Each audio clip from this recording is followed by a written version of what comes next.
Hello. I'm gonna do a couple more things first.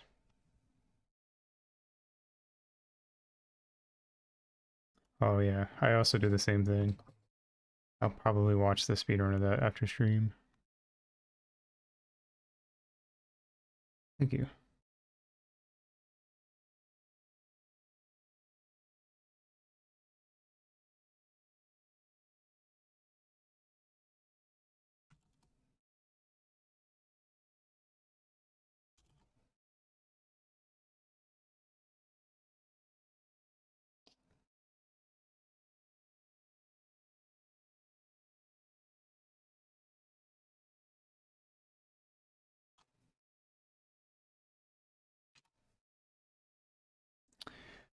Okay, cool.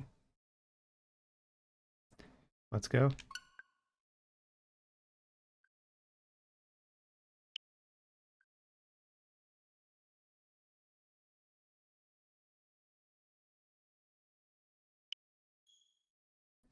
Yeah. Whatever.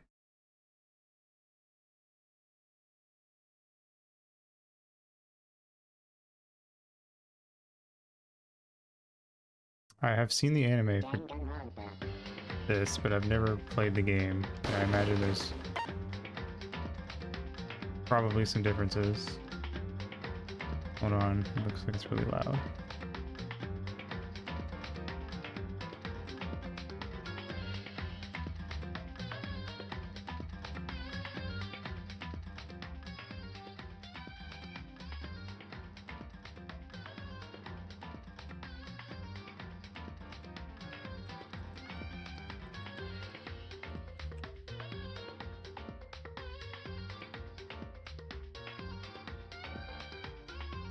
Oh well.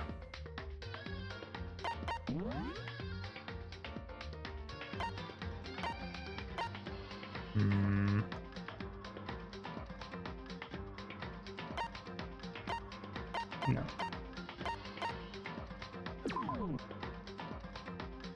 Okay.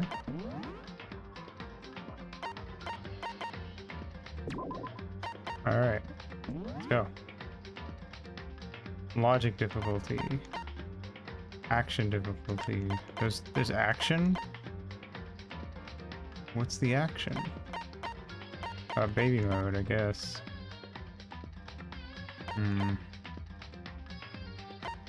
I'll play with the logic on normal.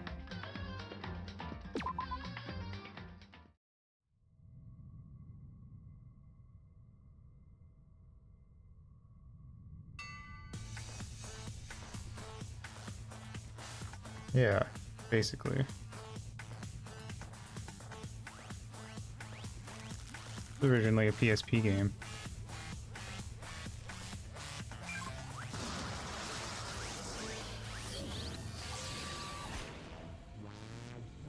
It's a Monokuma Iron Maiden. Oh no, it's a ship.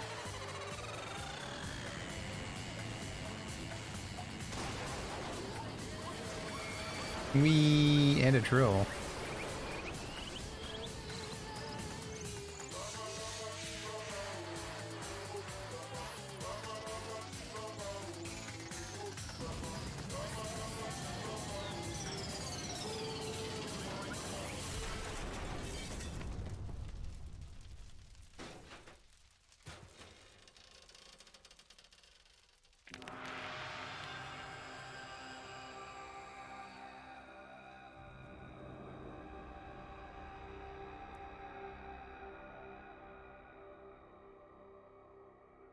Neat. Trigger happy Havoc, Danganronpa.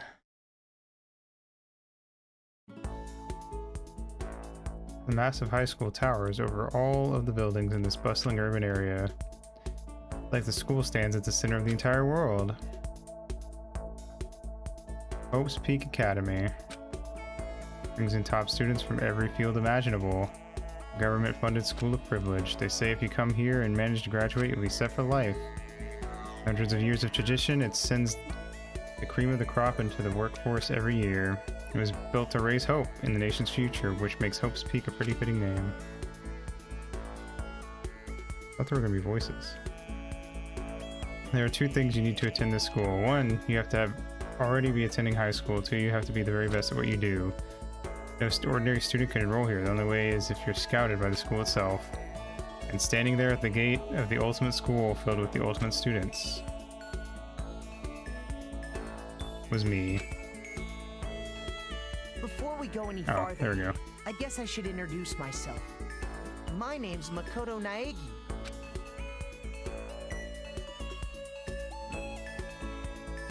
Some of it's voiced. As you can see, I'm nothing but a hopeless average high school student. Average on the outside, average on the inside. I really don't have much going for me when it comes to grades, special abilities, even personality. I mean, yeah, I have hobbies and stuff I like to do, but it's not like I'm a psychic or mutant or whatever. Like, if you asked me what my favorite song was, or my favorite movie or TV show, they'd all just be whatever's most popular at that particular moment. Even among the average, I'm completely average, so I can't even say I'm your everyday hero type. It's just who I am. Anyway, I figure it's always good to introduce yourself right off the bat, but, you know, if I have any kind of strong point, so to speak. Yeah, that's what I was thinking. I'd say I'm a little more gung-ho than other people.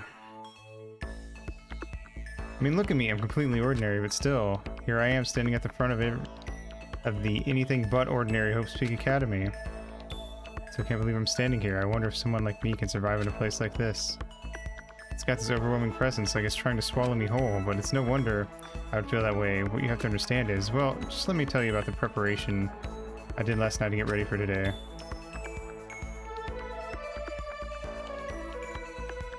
Hope's Peak only invites those students who are truly elite in their field. Apparently my friend kind of knows them. I guess everything there's state of the art.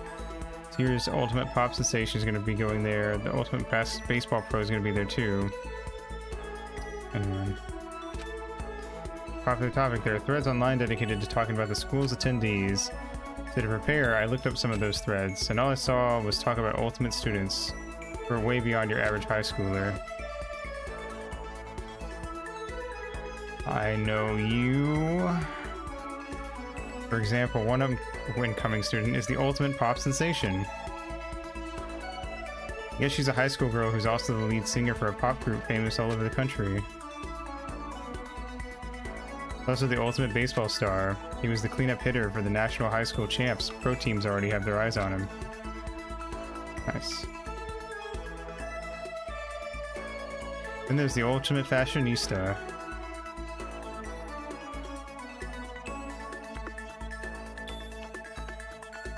I already know what happens, but I'm not gonna say what happens for those of you that don't know. The text up in the top there just says Argreg,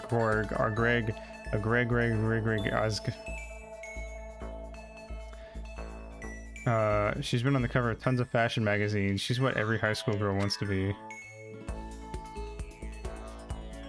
Oh, and they mentioned the Ultimate Biker Gang leader too. The scary thing is, he's the de facto leader of every biker gang in Japan. Gangs everywhere love the guy. Got a pompadour. On top of that, there's the Ultimate Martial Artist, the Ultimate Fanfic Creator, the Ultimate Gambler, the Ultimate Swimming Pro, the Ultimate Programmer, the Ultimate Clairvoyant, and then some. Reading that made me realize how totally powerless I was. It was the country's finest, top to bottom. I felt like a tame little house cat who'd wandered into a pride of lions. Still, there was something I couldn't stop thinking about. You see, there were a few students who I couldn't find any info on, no matter how much I looked. With all those ultimate students, I'm the only one without any kind of worthwhile talent. But then, what about those other new students who didn't seem to pop up anywhere? Could they be just average students like me without any talent or anything? That thought was kind of encouraging. I mean, I know I don't have much in the way of personality, but beyond that, there's an even bigger issue. How did such an unbelievably average student like me get picked to come to this ultimate high school? I mean, I guess there is a reason. You just have to take one glance at the acceptance letter they sent me to see why. We recently held a lottery to select one ordinary student to attend our school. As a result, you've been selected and we invite you to join us as the ultimate lucky student. I spelled it out plain as day. I got invited by pure luck. Honestly, I probably would have been better off just declining their offer. He sure has. Yep, that's me. You're probably wondering how I got here. But after hearing how graduating was a guarantee for success later in life, I just couldn't say no. Then actually standing here there in front of the school, I started to feel lost, like I didn't belong there. I could feel myself losing my nerve, but still, I can't just stand here in front of the gate forever. Frozen in place, murmuring to myself, I looked down at the acceptance letter clutched in my hand. It said there'd be a meeting for all incoming students in the main hall at 8 a.m. The meeting still isn't for a while, but probably just head in.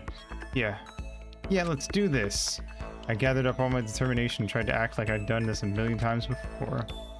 I took my first step toward the main hall.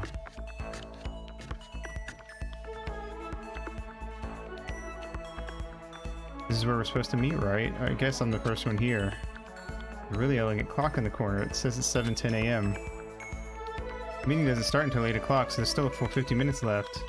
Makes sense nobody else would be here yet. So I wound up, I got here way too early. I have plenty of time before the meeting. Just standing around waiting isn't exactly... I should take a look around the school. Maybe that'll help me calm down a little. I am a student here now, so there shouldn't be any problem with me having a look around, right? It'll help me kill some time, if nothing else. Trying to play it cool. I took my first step into Hope's Peak Academy.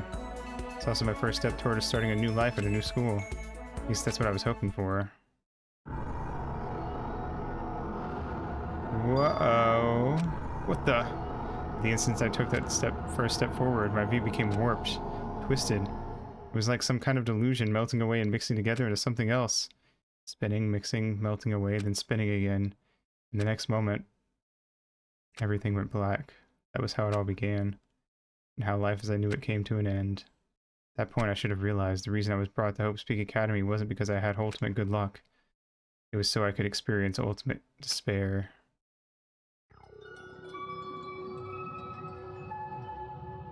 Neat.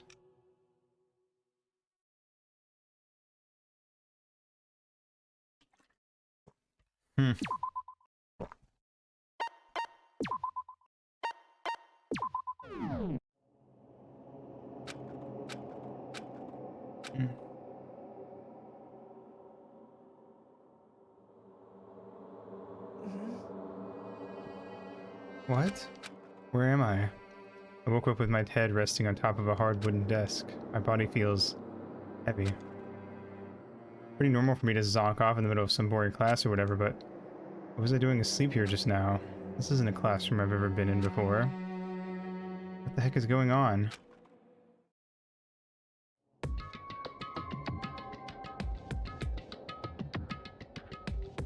Welcome to Hope's Peak Academy. First, we'd like to explain the basic controls. Left stick to aim. Okay. Right stick to adjust my viewpoint. Interesting. Is that a surveillance camera? It's a dangerous world we live in. I guess they have to keep these... They have these to keep weirdos from just wandering in. Yeah, I don't know if this will be up your alley. That's the desk I fell asleep on. I can still see a line of drool I must have left there. Clean it up later. What's that on the desk? I mean, it doesn't bother me, but I also read Berserk. And other things worse than Berserk. An orientation guide. Some kind of cheap looking pamphlet, and there's something handwritten on it. Next semester is about to start. Starting today, this school will be your entire world. Oh, is this someone's idea of a joke?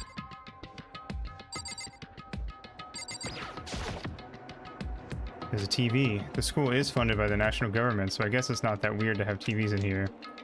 Something feels off. I wonder what it is.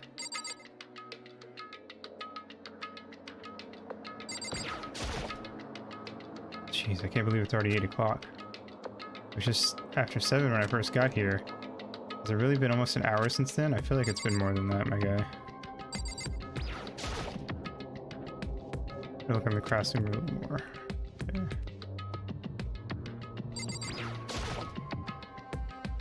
The heck? In a normal classroom, that's where a window should be. But it looks like it's some kind of metal... Looks like some kind of metal plate has been bolted over it. If I were to knock on it... Definitely metal. Thick too. Very solid. Wait, that's not what matters here. More importantly, why are there metal plates over the windows? See, what might have happened is I got myself so wound up I passed out in the main hall and then someone carried me here? That's true, it must mean this is a classroom inside Hope's Peak. But if that's true, it just raises more questions. This is all really strange. I mean, those metal plates covering the windows, it's like it's a prison or something. None of this makes any sense.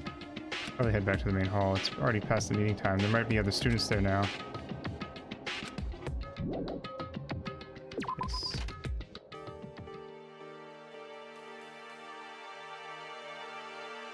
Jeez, this hallway's kind of weird too. This is getting stranger by the second. I honestly have no idea what's going on. Well, for now, I'll just head to the main hall. Okay. Press the X button to bring up a map.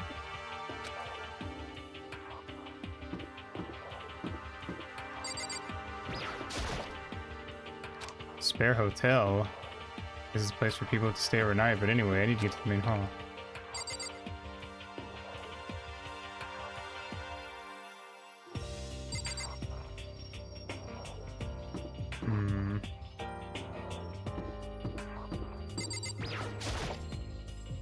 I wonder where this red door leads. I'm starting to feel sick standing here.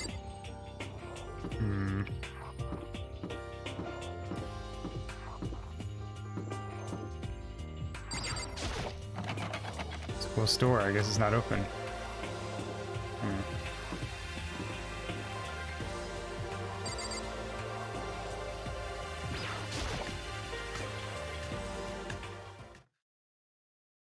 By the time I got back to the main hall, everyone else was already there. Whoa, hey! Another new kid? Huh? Then you guys are all... Yeah, we're all new here. Today's supposed to be our first day of class. So, counting him, that makes 15. Seems like a good cutoff point, but I wonder if this is everyone. Standing before me were the ultimate students that had been handpicked by the school. I looked around at everyone who'd gathered there, taking in their faces one at a time. Maybe I was just imagining it, but I swear I could feel a kind of aura coming from each of them.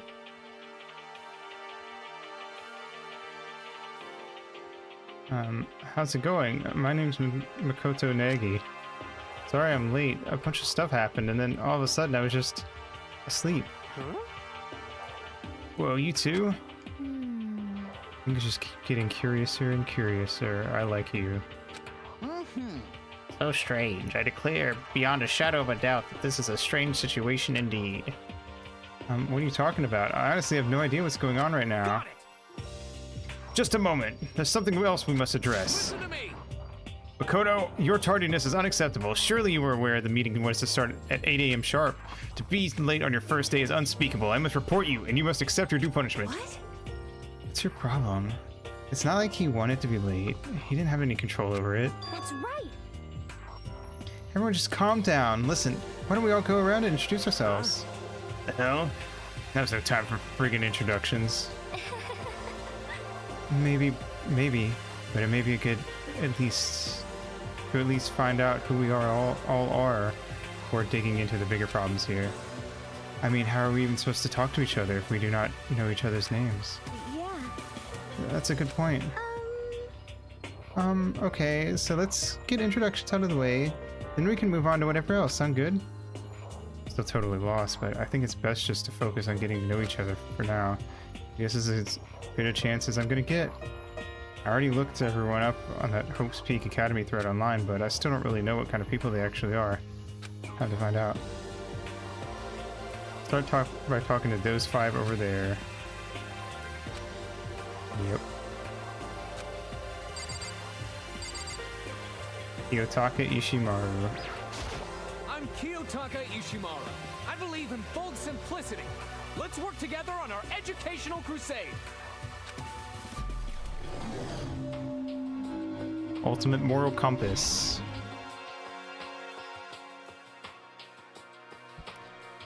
That's it.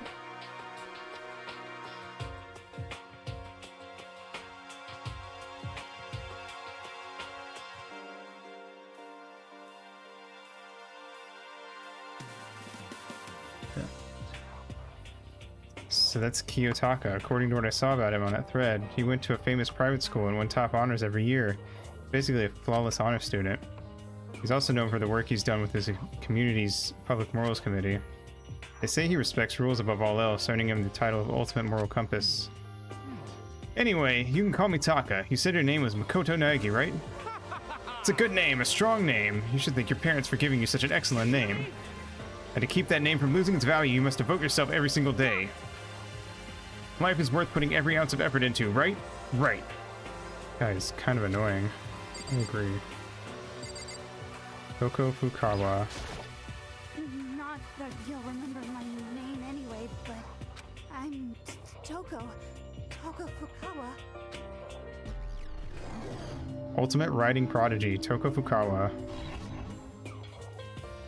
Yeah, she wrote a novel when she was 10 that got everyone talking and launched her literary career. Then 2 years ago, she released So Lingers the Ocean, a love story said to be her masterpiece. The book was such a hit with women that fishermen quickly shot to the top of every hottest men poll. Despite her age, she's won countless literary prizes and all her books are instant bestsellers, which is why she's come to be known as the ultimate writing prodigy. What else would you call such a young and talented author? But I figured she'd be a lovey-dovey type, with her masterpiece being a romance and all. What's your problem? What? It's not polite to stare, you know. Stop staring at me like I'm some filthy creature. Filthy creature? No, I just thought... I know what you just thought. You just thought you've never seen such an ugly woman. You just thought it was so funny. No, that's not what I was thinking at all. I'm telling you. Don't bother trying to lie to me. I know it's true, otherwise I know you can't stand looking at me. Anyway. Whatever, I don't really care, I'm used to it. Wow, talk about an inferiority complex. I was way off about what a successful author would be like. I am Hifumi Yamada. But if you want to call me by my nickname, The Alpha and the Omega. I don't mind. Okay. Ultimate fanfic creator, Hifumi Yamada. By the way, how much do you know about the world of 2D art? Arnold J. Rimmer character type. I don't know who that is, but probably. World of 2D. On that world, I am well known and supremely well regarded as the ultimate fanfic creator. I once sold 10,000 copies of one of my fan comics at a school festival, where the event has passed into legend. Some of them didn't get it, of course, saying I tainted the event. How stupid can you be?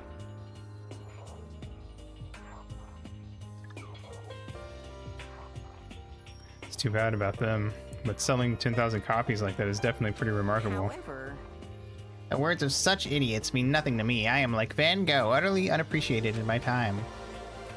I am a soldier serving night and day to destroy all mindless preconceptions about fanfiction. I'm sure if you were to observe my work, Mr. Nai, you would comprehend its greatness immediately. For my work is filled with the deepest meaning. What kind of meaning? yes indeed. It's about embracing our basest urges.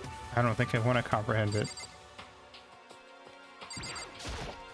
Yo, the name's Leon Kuwata. What's up? Ultimate baseball star.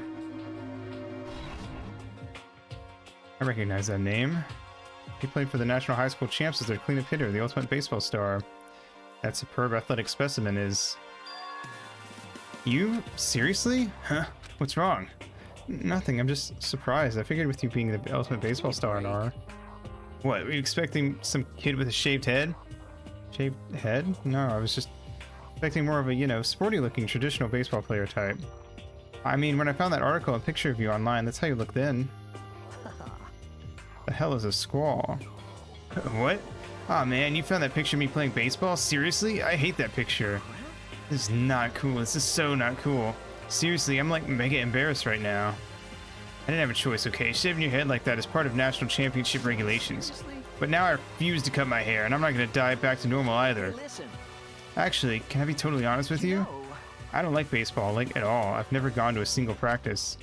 He's never practiced, and he was still his team's star player. He's some kind of prodigy.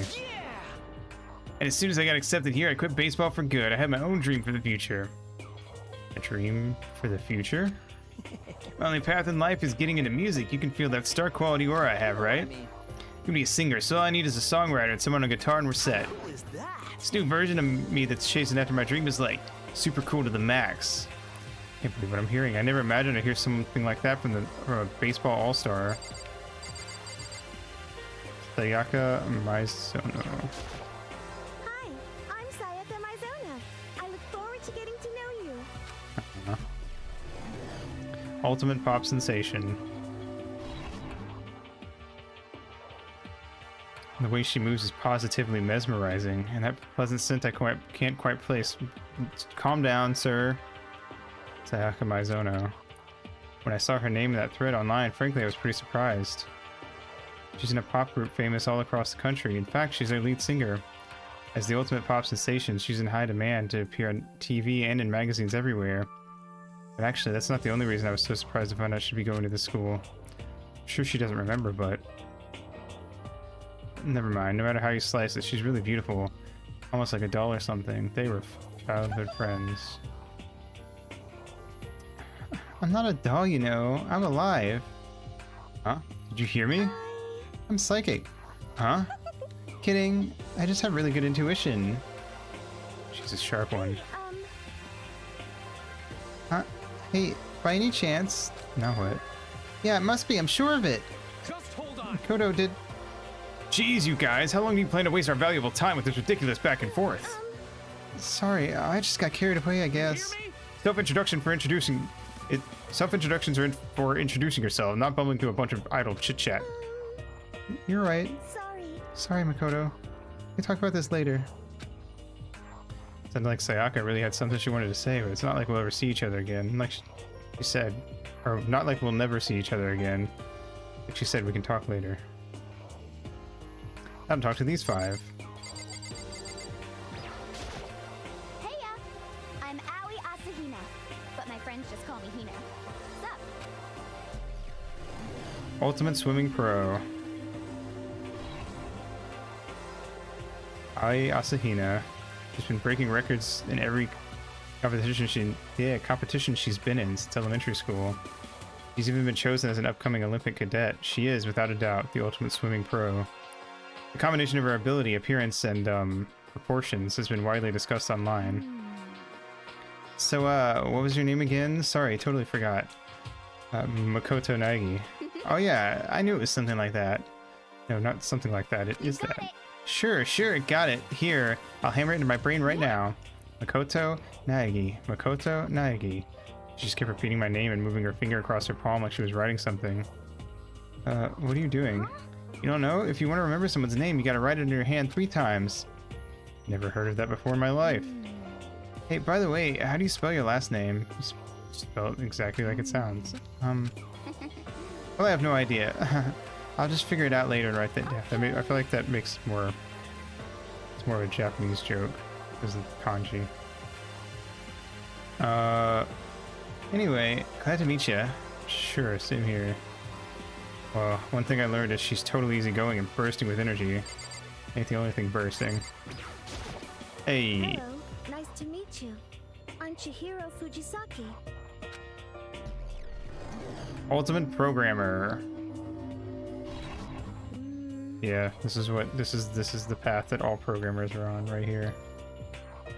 Sorry, I get kind of embarrassed whenever I introduce myself like this. Anyway, I hope we can get along. Same here, nice to meet you. Huh? Maybe it's just my imagination, but have we met before? I don't think so. We just met for the first time, which is why I said nice to meet you. I'm sorry. Oh, yeah, good point. Sorry. You don't have to apologize for that. Oh, yeah. Hiro Fujisaki is known for all the cutting-edge programs she's created. She's the ultimate programmer. She's also got that timid little bunny type thing going on, which has endeared her to her legion of fans. Hey, so listen... I'm sorry. I'm really sorry. What are you apologizing for now? Just because you seem upset. You must be mad at me, right? No, not at all. I was just lost in thought about something. Lost in thought? Yeah, it had nothing to do with me being upset or anything. Thank you. Oh, that's good. I was afraid maybe you didn't like me. I'm glad. I don't understand why our fans are so into her. I don't think you understand yet. Mondo Owada. What's up? Name's Mondo Owada. Nice to fucking meet you. They said the fuck word! Ultimate biker gang leader. Mondo Owada, huh? Which means he's the current leader of the largest biker gang in Japan. He's earned respect, even awe, from every gang in the country. He's the ultimate biker gang leader. Nice to meet you too, then. Hell yeah. Better be careful around him. One wrong word and I could wake up at the bottom of the sea. Junko Enoshima. Hi, I'm Junko Enoshima. Charmed, I'm sure. Ultimate fashionista. We all know. We've all seen Junko before. Anybody would recognize this one. She's got more charm and presence than any high school girl in the country. She's the ultimate fashionista. I've seen her on a ton of magazines, but that doesn't quite match up to reality. Huh? Oh, are you talking about my cover photos and junk? Well, of course. This is totally photoshopped. Photoshopped? Yeah, you know, edited to hell and back with like computers and junk. Oh, so they aren't real. What can we do? Come on, don't act so surprised. You're gonna make me all depressed. Totally. It's totally normal these days to Photoshop the crap out of cover photos. If you're surprised by that, you'd be totally blown away by a certain dangerous little diva of ours. They make the eyes and junk super big and tweak the skin so it looks all ceramic and porcelain. Oh, so many dreams are getting crushed today. Kyoko Kirigiri. Can I ask your name? My name is Kyoko Kirigiri. I like you. Ultimate question mark. Pretty tight-lipped, huh? Oh, but you know, her name didn't show up anywhere in that Hope's Peak Academy thread. And I did see that there were students like me. Ones who didn't have any real identity or presence. Could this girl be one of them? So, what are you doing at this school? What's that supposed to mean? No, I just meant getting invited here means you're some kind of ultimate something, right? So, what ultimate something are you? That doesn't matter. Why should I tell you? Huh? Well, I guess you don't have to tell me. No, I don't have to tell you, so I'm not going to. I think about her turned up online, so I was thinking maybe she got picked by chance like me, but... face is like an iron mask. Doesn't want to tell me anything, no point in asking. Or more. Sakura Okami. I am Sakura Okami. Ultimate martial artist.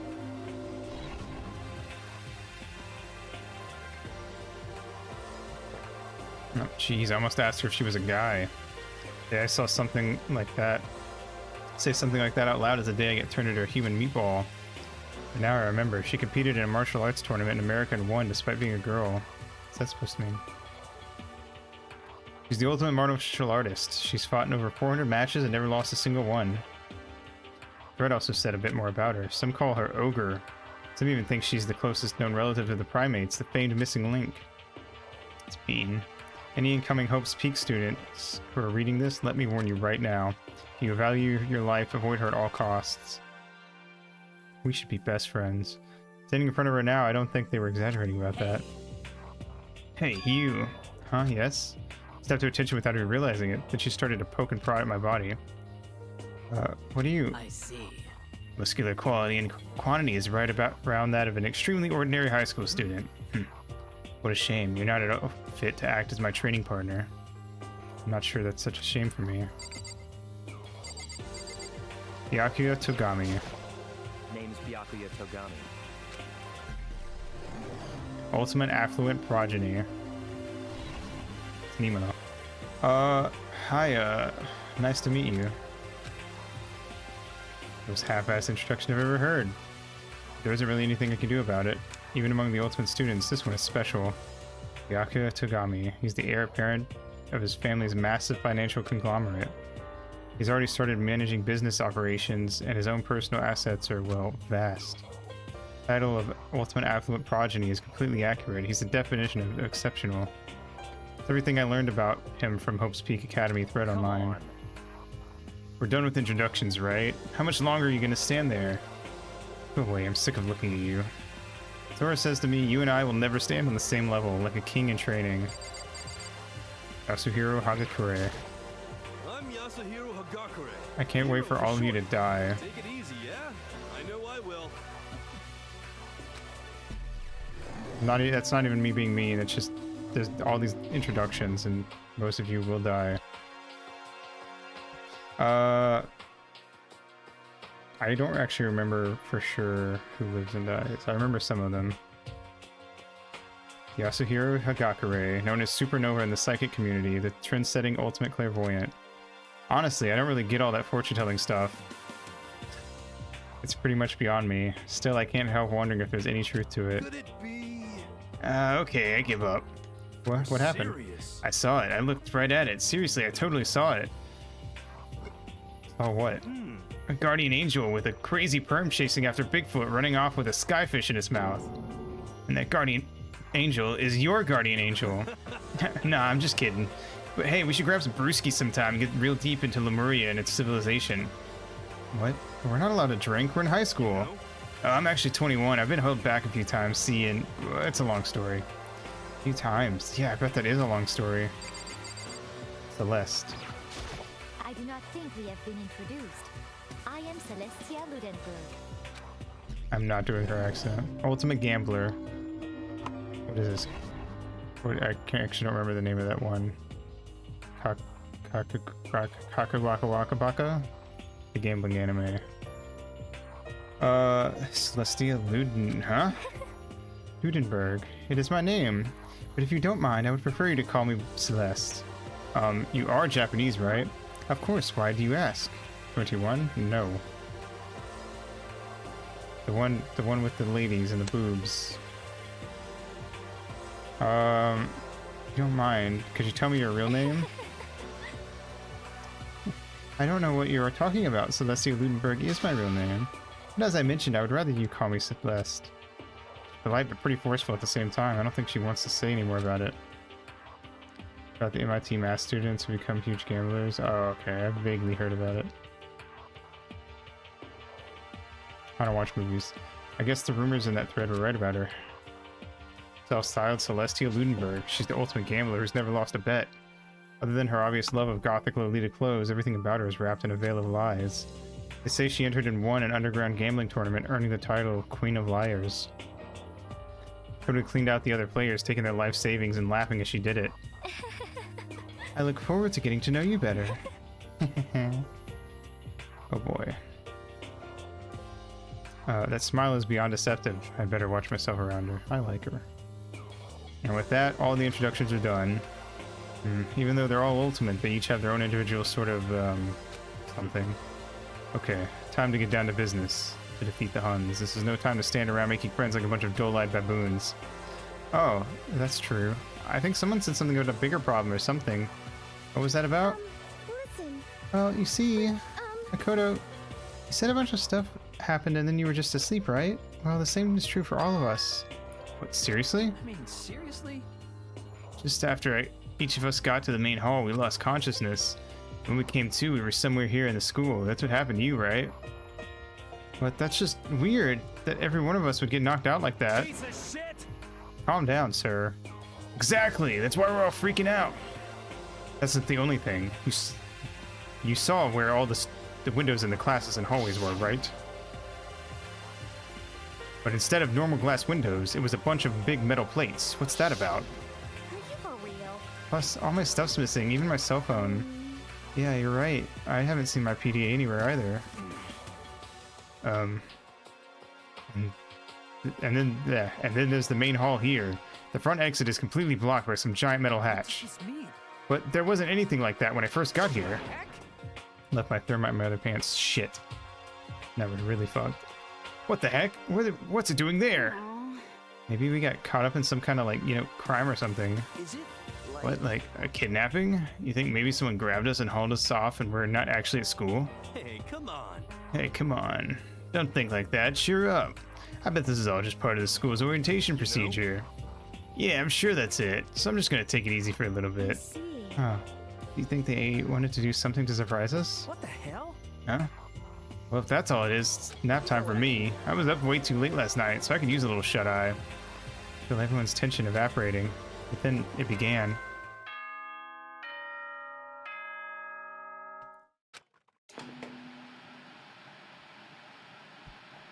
Here we go. Testing. Mic check 1, 2. This is a test of the school broadcast system. Am I on? Can everyone hear me? Okay, well then. The voice seemed totally out of place. It was so playful, so completely unconcerned. Couldn't help but feel a deep, unnerving dread at the sound of it. It was like hearing someone laugh at the scene of an accident. To all incoming students, I would like to begin the entrance ceremony at right now. Please make your way to the gymnasium at your earliest convenience. That's all. I'll be waiting.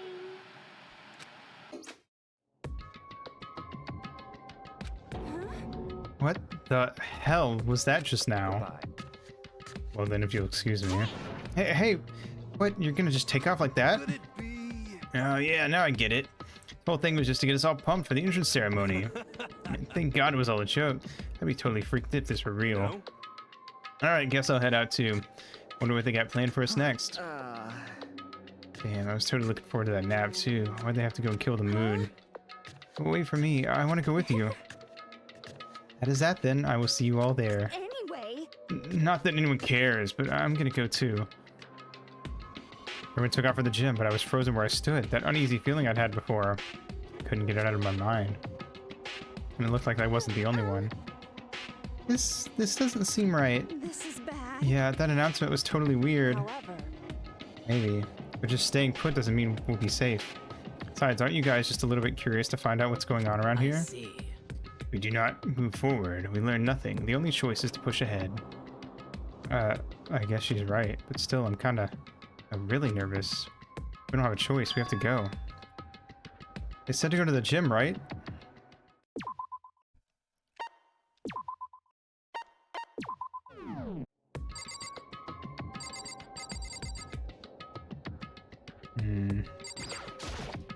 This is bad. What was that announcement? It was like totally creepy. Shit. What the hell kind of game are they playing? What the hell? Is this some kind of bad joke? Yes. Something weird is going on here, right? It's not just me. Listen. I know how I feel, but all we can do now is check it out, right? True.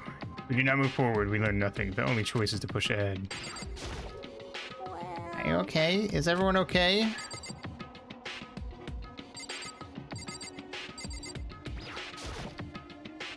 Holy cow, what's with this huge metal hatch? Looks like the kind of thing you'd see in a secret military base or something.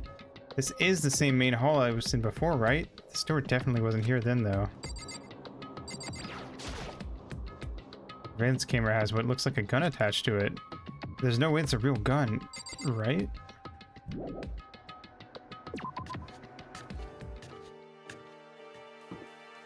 To the gymnasium.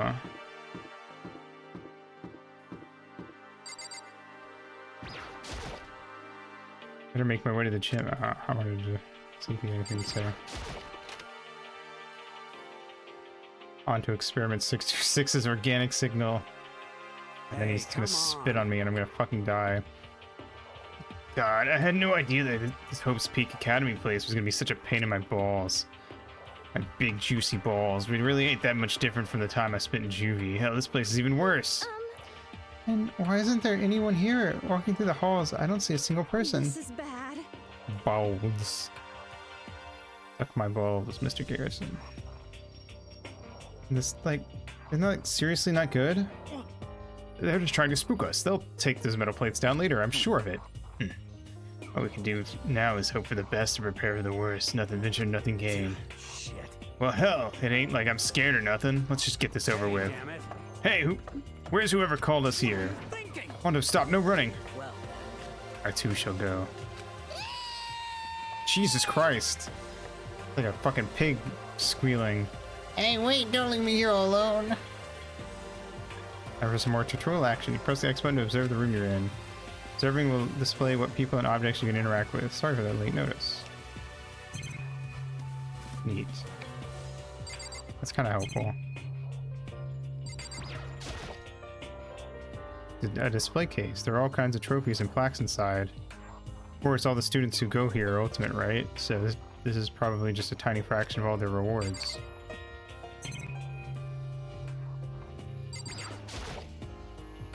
School has a lot of TVs. They couldn't all just be for that weird school broadcast, could they?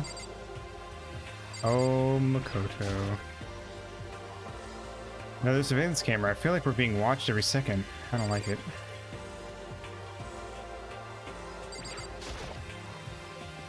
I like how they bounce when you interact with them. I'm going to assume nothing happens and everyone is fine. I mean, right now, yeah. We're still in the prologue. Total silence. For whatever reason, she's the only one managing to stay calm. Maybe I'm just imagining that. Where are all the other students? Why are we the only ones here? This is bad. I'm totally getting a bad vibe right now. Whee! Still filled with an uneasy dread, I did what the announcement said and went to the gym. And I saw what was waiting for us there. It really does look like an entrance ceremony. Yo. Yeah. See, told you, it's totally normal entrance ceremony stuff. Hero was right. But in a way, that just emphasized how completely not normal all of us were. Hey there! Howdy! Hello! Is everyone here? Good! Then let's get things rolling! Kinda sounds like Scrappy-Doo. Oh, fuck. Yeah! 144p! That's the stuff. Huh? Teddy bear? I'm not a teddy bear. I am Monokuma! And I am this school's headmaster! It was the strangest thing I'd ever seen. I fucking love this song. Right before my eyes, it was... What I was seeing was... It was... utterly incomprehensible. Nice to meet you all. Such a bright voice and carefree attitude was completely out of place. And all that anxiety I'd been carrying with me suddenly transformed into outright fear. What? That teddy bear can talk! Calm down, I'm sure there's just a speaker inside it. Hey, come on now. Told you already. I'm not a teddy bear. I'm Monokuma, and I'm your headmaster. What? It moved. Seriously, man, calm down. It's probably just a remote control toy or something. How dare you compare me to a child's plaything? You've cut me deep. Deeper than the Mariana Trench. My remote control system is so complex. Even the folks at NASA can't recreate or even comprehend it. Ah, but don't make me say stuff that might destroy NASA's dreams. I just couldn't bear that. Bear that? Really? You are... unfortunate. Now then, moving on. We really must hurry and get started. Giving up already? No other stupid bear puns? Quiet down now, quiet down. Okay, so. Here's a abandoned gag. Everyone stand at attention and bow, and good morning! Good morning! Shut up. You don't have to say it back. Now then, let us commence with a most noteworthy and memorable entrance ceremony. First, let's talk a bit about what your school life here will be like. Now, make no mistake. You few students so full of potential represent the hope of the world. And to protect such splendid hope, you will all live in a communal life together solely within the confines of the school. Everyone will live in harmony together and adhere to the rules and regulations of the school. Huh? Now then, regarding the end date for this communal life, there isn't one. In other words, you'll all be here until the day you die, such as the school life you've been assigned. What did you just say? Until the day we die? Oh, but fear not. We have quite an abundant budget, so you won't lack for all the common conveniences. That's the least of our worries right now. Yeah, what the hell? You're saying I have to live here forever? You're screwing with us, right? I am not screwing with you. I'm no liar. Of that you can be 100% sure. And just for your information, you're completely cut off from the outside world, so you don't have to worry about that dirty, dirty land beyond these walls ever again. Cut off? There's all those metal plates all over the school. They're there to keep us trapped in here? That's exactly what they're there for. No matter how much you may yell and scream for help, help will not come. Hey, Coop, how you doing? Welcome, welcome. Hope you're doing well. So with all of that in mind, feel free to live out your life here with reckless abandon. Come on, what the hell is this? I don't care if the school or whoever else is behind all this. This is just a really bad joke. Yeah, cut this shit out. It isn't funny anymore. You saying this is a lie or a joke? A bunch of skeptics, all of you. But I guess you can't help it, huh? You all grew up in an age where you're taught to doubt your neighbor. Well, you have plenty of time to find out whether or not what I say is true. And when that time comes, you'll see with your own eyeballs that I speak the undeniable truth. Having to live here forever would be quite the problem. Come now, what's the matter with all of you? Decided of your own free will to attend Hope's Peak Academy, didn't you? And now before the entrance ceremony is even finished, you've already decided you want to leave? Oh, but you know, I guess I did forget to mention one thing. There is one way for you to leave the school. Really? As headmaster, I've crafted a special clause for those of you who would like to leave. I call it the graduation clause. Now, let me tell you about this fun little rule. As I mentioned, in order to maintain an environment of harmony here, we rely on a communal lifestyle. If someone were to disrupt that harmony, they and they alone would be allowed to leave the school. That, my students, is the graduation clause. What do you mean by disrupt the harmony? Well, you know, one person were to murder another. Murder? Stabbing, strangling, bludgeoning, crushing, hacking, drowning, igniting. How you do it doesn't matter. You must kill someone if you want to leave. It's as simple as that. The rest is up to you. Give it your all to achieve the best outcome in the worst possible way.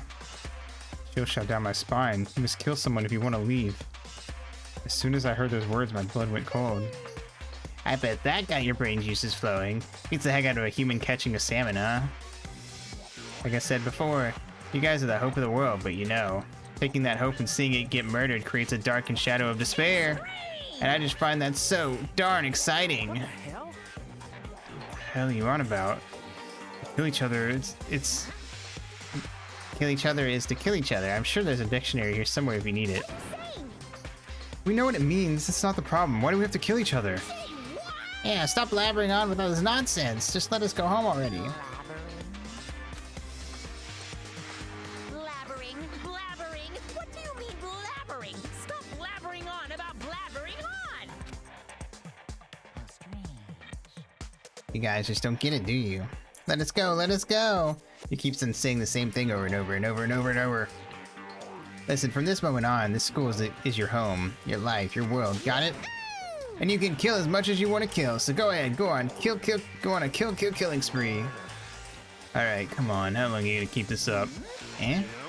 You got us okay, you scared the hell out of us. You can go ahead and reveal the trick now. Reveal the trick? Yeah, cause I mean, you know, this is all some kind of trick and all, right? So like... Dude, shut the hell up and get out of my way. Shoving Kiro aside, Mondo placed himself in front of Monokuma, his voice rumbling like thunder. Listen up, asshole. This shit's gone way too far. What the hell kind of joke is this? Joke? What, you mean like your hair? You son of a bitch. Mondo roared out, and then there was a sudden boom. It was the sound of the floorboards as he kicked off and launched himself into the air. He flew at Monokuma fast and straight as a bullet. He locked onto his target. Gotcha, you little piece of shit! I don't know if you're a toy or a stuffed animal or whatever the hell. Either way, I'm gonna rip you to fucking shreds! I don't think this is gonna go well. Violence against the headmaster is in violation of school regulations! Shut the fuck up! Let me out of here, I swear to Christ! Hey, damn it! What? No smart-ass comeback this time? Oops. Piece of shit! Stop that goddamn beeping and say something. Watch out! Get rid of it. Huh? Huh? Hurry up and throw it! I don't know if her ferocity stunned him into silence or what, but without a word he did whatever he was told. And threw Monokuma, and as soon as he did...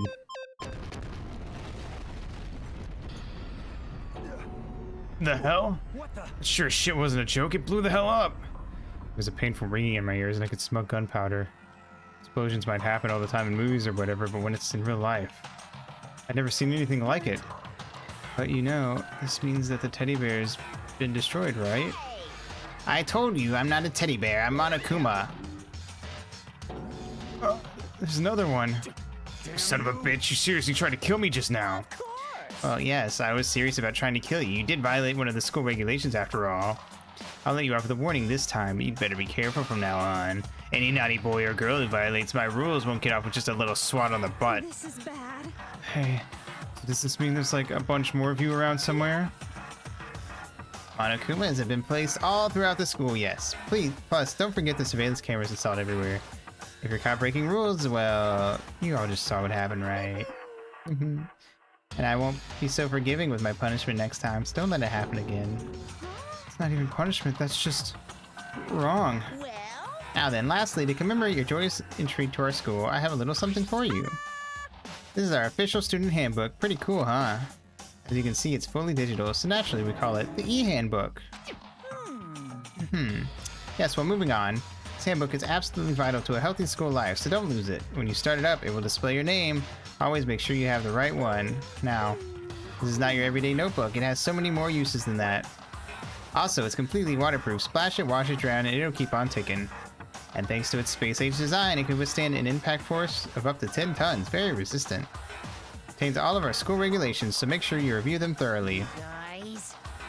You'll hear me say this a lot, but any violation of school regulations will not be tolerated.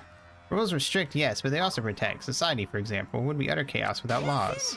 The same thing applies here, which is why it's crucial to have strict punishments in place for violators. Okay, well, that brings our entrance ceremony to a close. Please enjoy your abundantly dreary school life, and see ya! With that, he was gone, leaving us all in a state of shock. So, guys, how would you define what we just experienced? How? Why? I don't understand any of this. We have to live here forever or kill? What just happened? Calm down. Everyone, we need to just calm down. First, let's take a second to summarize everything we just heard. Based on what Monokuma said, we essentially have two choices. Choice number one is that we each stay here living a communal life together until the day we die. And the other choice is, if we want to get out of here alive, we have to kill someone, right? But killing someone, that's... We were abducted out of nowhere and stuffed into this place meant to look like a school. Now we're supposed to start killing each other? This is... That's a king. Jesus. This is just... What is this? Ridiculous. A lie is what it is. All these ridiculous things we've heard. This all has to be fake. Right now, it doesn't really matter if it's real or fake. What matters is... So, in other words... Look at the gold piece. Is there anyone here who's seriously considering all this? Violence. Indeed. To that, nobody had a response. Keeping myself quiet, I looked around at the others. They all stared at one another, trying to gauge each other's thoughts. I could almost taste the hostility. That's when it hit me. I realized the true terror hidden within the rules Monokuma had laid out. You must kill someone if you want to leave. You must kiss someone if you want to leave. Those words had planted vicious thoughts deep within each of us. Each of us became suspicious of everyone else. We were forced to wonder, is somebody going to betray us? And that was how my new school life began. This school, which had come out of nowhere to raise my hopes so high. It's not a school of hope. It's a school of despair. Uh-oh. We did it. We beat the prologue. Now bad things can happen. Surviving students, 15. Mwah, indeed. To be continued. I think these games do have, like, some sort of dating mechanic. Even though... Or something similar. Some of them do at least. I don't know if this one does. Makoto Naegi. Leon Kuwata and... Oh, okay, I can't even read him. I'm going by too fast. Fuck it. You can watch.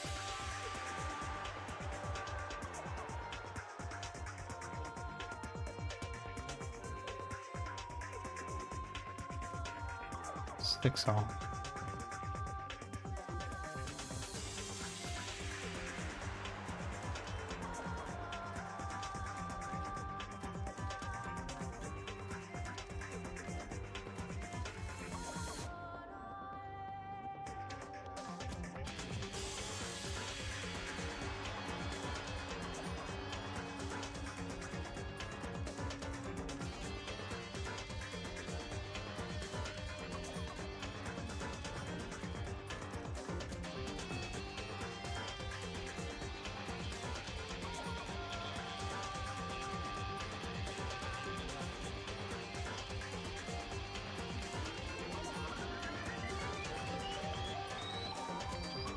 Ow.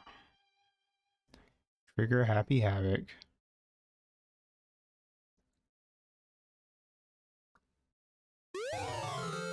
Got an item. You received the school crest present. Cool.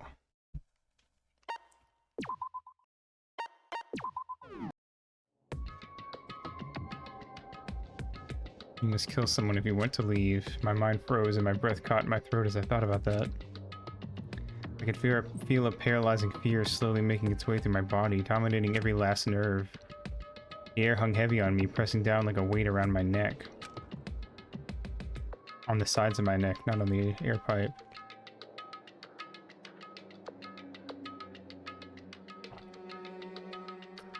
Took everything I had just to endure that weight.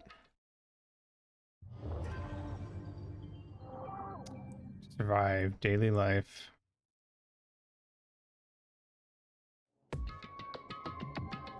But for as heavy as the air felt, all it took to pierce it was her sharp words. So, what are you going to do now? Hey.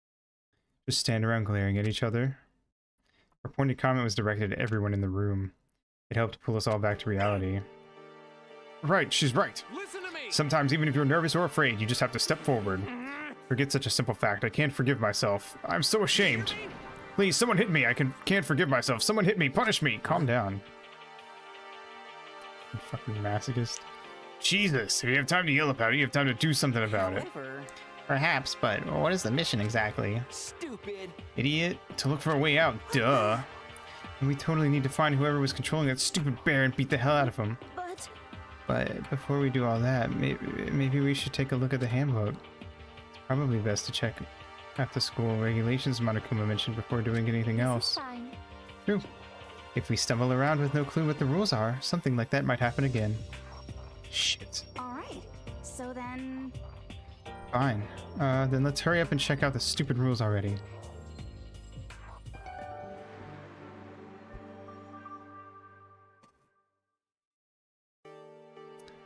After turning on my e-handbook, the first thing that appeared was my name. So just like Monokuma said, the owner's name showed up front and center. Then from the main menu that popped up, I selected the school regulations icon. An itemized list appeared on screen. It was the school regulations. In other words, the rules being imposed on us all. Students may reside within the school. Leaving campus is an unacceptable use of time. Nighttime is from 10 p.m. to 7 a.m. Some areas are off limits at night, so please exercise caution. Sleeping anywhere other than the dormitory will be seen as sleeping in class and punished accordingly. With minimal restrictions, you are free to explore Hope's Peak Academy at your discretion. Violence against Headmaster Monokuma is strictly prohibited, as is destruction of surveillance cameras. Anyone who kills a fellow student and becomes blackened will graduate, unless they are discovered. Additional school regulations may be added as necessary. Feeling a slight dizziness, I raised my face up from the screen. As I looked around, I saw the same stormy expression on everyone's faces. This is bullshit. What the hell kind of rules are these? I'm not gonna let them control me. Well then, why don't you wander around the school without a care in the world and see what happens? Personally, I would love to see what happens when someone breaks one of the rules. But if he got punished like what we saw before, I don't think there'd be a respawn waiting for him. Yo. Ever since I was a kid, I grew up with my older brother pounding this into my head. When a man makes a promise, he has to keep it, even if it kills him. So, what? What? I made a ton of promises that I still have to keep, that's so what? So I can't afford to die in here. None of that made much sense to me, but you are saying you will follow the regulations, is that it? That's true. Oh, well, yeah, I guess you're right. Hey, I have a question. For regulation number 6, what do you think it means exactly? Anyone who kills a fellow student and becomes blackened will graduate unless they're discovered. Talking about the second half, right? Where it says, unless they're discovered? I was wondering about that myself. Saying that if you want to graduate, you have to kill someone without anyone finding out it was you. But why? Why do we have to do that? I don't see any reason to worry about it. Just worry about following the rules as they've been explained to us. Ignorance. Frankly, I don't want to hear anything from someone who waits for others to decide what to do for them. So don't jab at me. Break. More like a full-on stab. Oh, for now, let's forget all that silly joke about murders or whatever. Now that we know the rules, let's start exploring the school. We need to find where exactly we are. Is there any way out? What about food and supplies? There are tons of questions we need to answer. Damn straight. Okay, then let's all start looking around. I'll be going alone. What? Why? That's a pretty stupid idea, don't you think? Someone here might have already started thinking about murdering one of us. Are you saying we should stand around with them in our midst and make it that much easier for them? Hold on a second. Wait, hold on a second. That would never... Don't bother saying it couldn't happen. You can't deny the possibility. That's why you all seized up with fear when that graduation rule was made clear to you. Am I wrong? But... So, I'm simply acting in accordance with what I think is best for me. Just hold on. Hold on. Like hell, I'm gonna let you run off and do whatever you want. Out of my way, Plankton. What? What? If anything, I'm Mr. Krabs. The fuck's that supposed to mean? One tiny bit of plankton drifting across the sea. So minuscule, so insignificant. It couldn't possibly have any kind of influence on this boundless ocean. Fucking dead. I'm gonna kick your ass. Stop it, we shouldn't fight. Fuck you just say? Some kind of goody-goody little bitch? Who you think you are talking to me like that? You think you're my fucking dad or something? No, I wasn't. Fuck you. Wham. Punched me, and I flew back in a heap. It was like something straight out of a comic book. I didn't even see the punch coming. It was just suddenly right there in my face. One second I was standing there, the next I was soaring through the air. Now that I think about it, maybe I'd kind of forgotten the kind of people I've been trapped here with. My common sense had just stopped functioning. Being around all these ultimates had blown my fuses. So I guess I shouldn't be surprised it led to something as absurd as this. But I just lost track of that sense of reality. That was my last thought as my consciousness started to fade, before it finally cut out completely. And when I finally opened my eyes again, what I saw was... Huh? Where am I? As if it had become part of my daily routine, I woke up in yet another room I'd never seen before. Okay, so where am I now? You now have access to the handbook menu. Neat. Or card.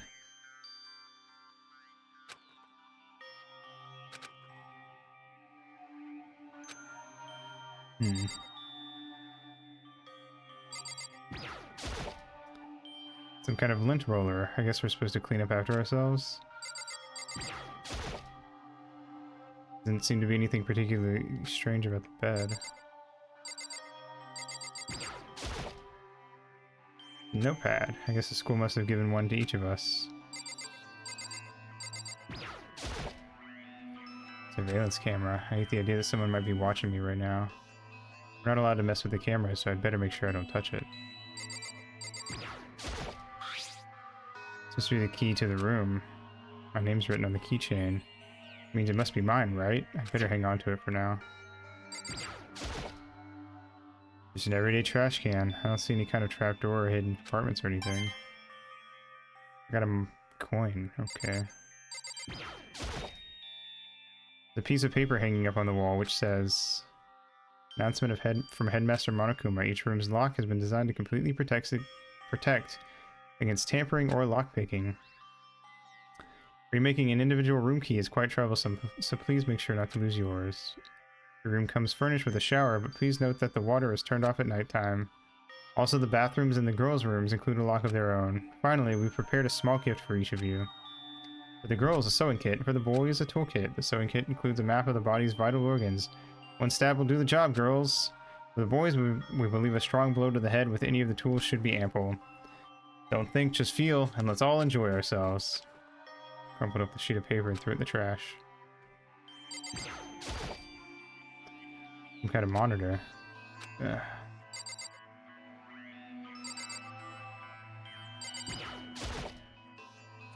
This would appear to be the bathroom. Huh? It's not opening. I guess it's locked. That's strange.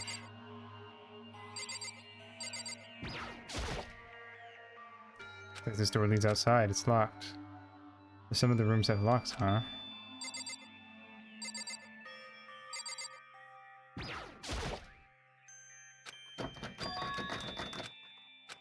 Hmm.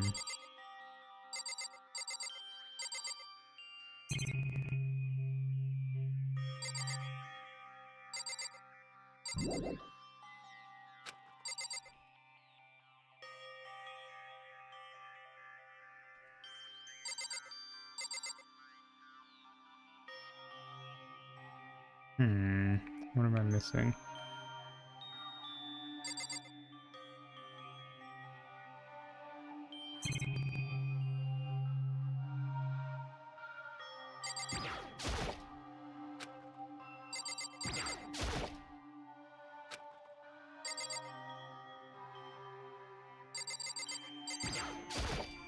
Ah, looks like there's something in the drawer. It's a toolkit. It must be brand new. It's still in the shrink wrap. I don't really need it right now, so I'll just leave it here. I think I'm starting to understand. This room must be...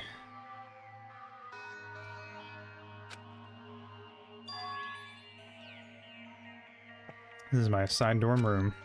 Someone must have carried me here after I fell unconscious. So that answers that question. The next question is... What's everyone else up to right now? There's only one way to find out. That's to get out of here.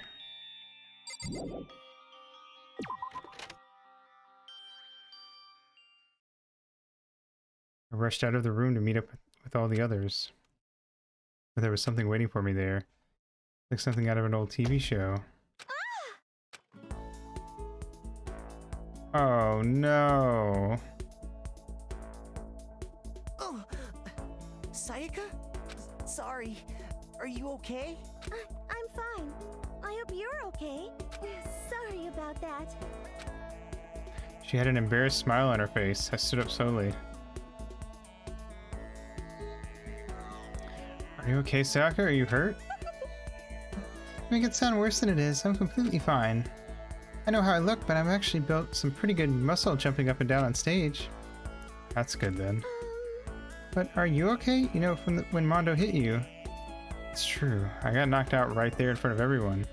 I guess I revealed my lack of cool right from the beginning. Oh, I'm fine. Nothing wrong here. I was kind of worried. Thanks. By the way, what are you doing here?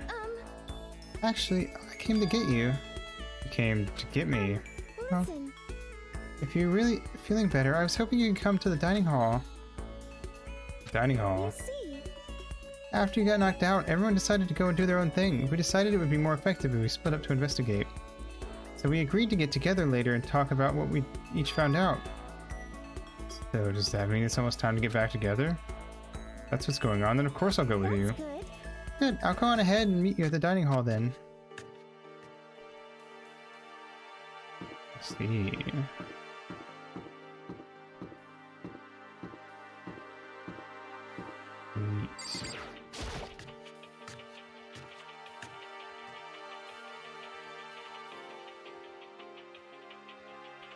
Must be the dormitory dining hall.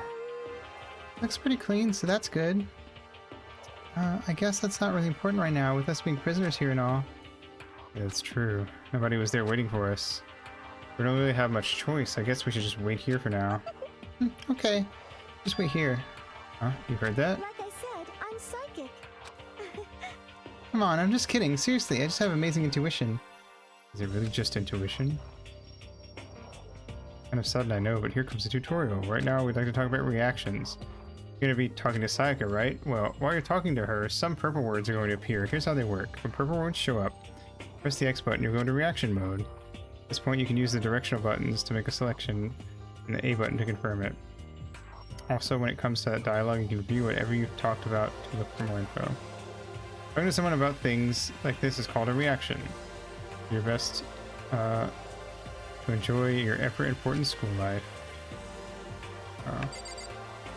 Supposed to hit X, by the way. Hey, By the way, Makoto. Huh? What is it? Well, it's just... I know this is kind of... continuing the self-introduction thing, but I wanted to ask you something.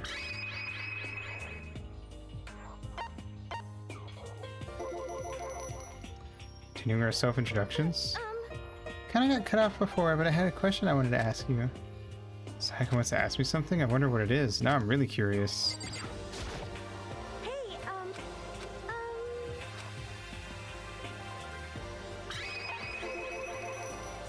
What did you want to ask me? Koto, did you happen to go to Blackroot Junior High? Were you maybe in class 2? Yeah, actually, I was. I knew it! I went there too. I was in class 4 though. Do you remember me? I remember. Even back in middle school, she was a celebrity with all kinds of ultimates surrounding her. How could I forget? Almost as surprising as the question was that she remembered me. We'd never even talked to each other, but somehow she still knew who I was. Hey, Hey, are you okay? Oh yeah, I'm just surprised is all. I wouldn't have thought you'd remember me. We went to the same school for 3 years, of course I remember. That's true, but there are lots of students in our grade, right? Plus, I've never been the type of person to ever really stand out. I'm average at everything, and all my hobbies are totally normal. Even normal would call me boring. What are you talking about? You're so strange. Strange? That's... Started giggling even louder. That somehow mysterious smile of hers made my heart grow calmer. Her smile was the nicest smile I'd ever seen. Anyway, I'm really glad that I know someone here. Talking to you has made me feel a lot better about all this. You're amazing, Makoto. Oh, you're amazing, Makoto. No, I'm not really. I'm nothing at all compared to all of you Ultimates. But you're the one who helped me find my courage again, not any of these Ultimate students. Thank you for saying that. Thank you for helping me out. I'm gonna become your Ultimate Assistant. Uh-huh, my assistant. Yep, I'm your assistant now. I'm gonna help you out as much as I can, so let's get out here together. She says things like that. It just gets me pumped up, which is nice, but still. Everyone else is so late. Besides that, I don't even know what time it is right now. Must be a clock around here somewhere. So what time is it right now? What, 7 o'clock at night? I've been conscious for a pretty long time. I see. I've been able to look out a window. I've lost all sense of time. If I have to stay in this place for too long, I might just go crazy. I can't believe no one's here yet, but I'm sure they'll start showing up soon. Almost like he timed it. Taka threw open the dining hall doors right as Sayaka said that. Hey! Ah, Makoto, Sayaka, so you two got here first, huh? Too bad, I was sure I'd beat everyone here. I guess that just means I don't have enough fighting spirit yet.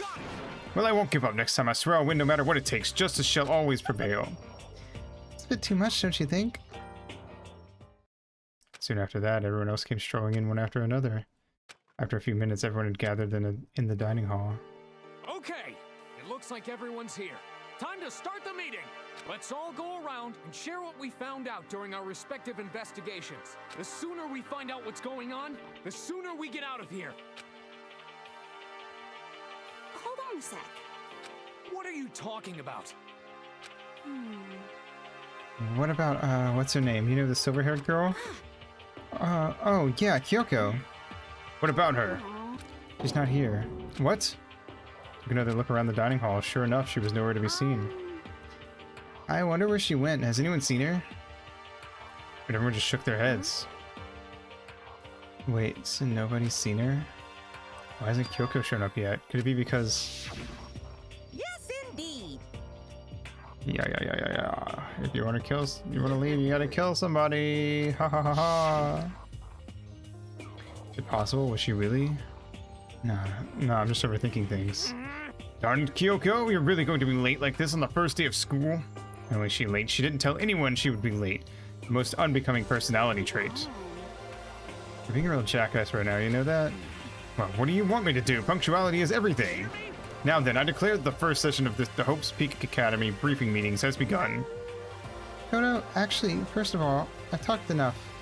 Maybe we should listen to what everyone else has to say. Okay, let's do that. You know... Oh, what's up? I think I really have become your personal assistant, don't you agree? I may not be the best assistant in the world, but I'll give it everything I've got. No, you've already done so much as my assistant. Think with your head, not your head. My guy. I think I should leave right now. The atmosphere is unpleasant. Okay, so since you're in the dark about all this, let me lay out what's been going on. Everyone's split up to investigate different parts of the building, but Byakuya and Taka went off on their own. So did Kyoko.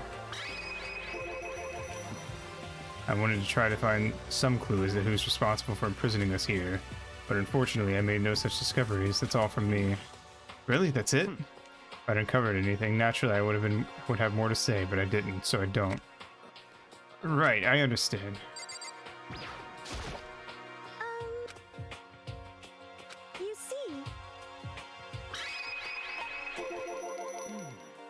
I spent some time looking around the dormitory, and there I made the discovery of the century.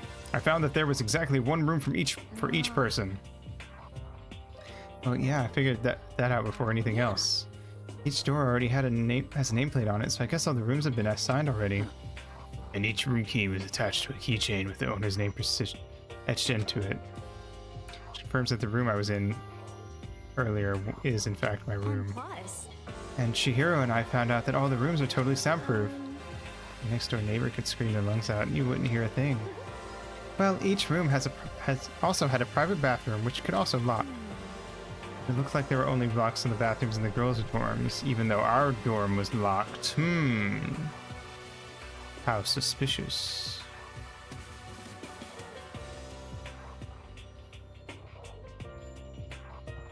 But when I checked my bathroom door before, it definitely seemed like it was locked.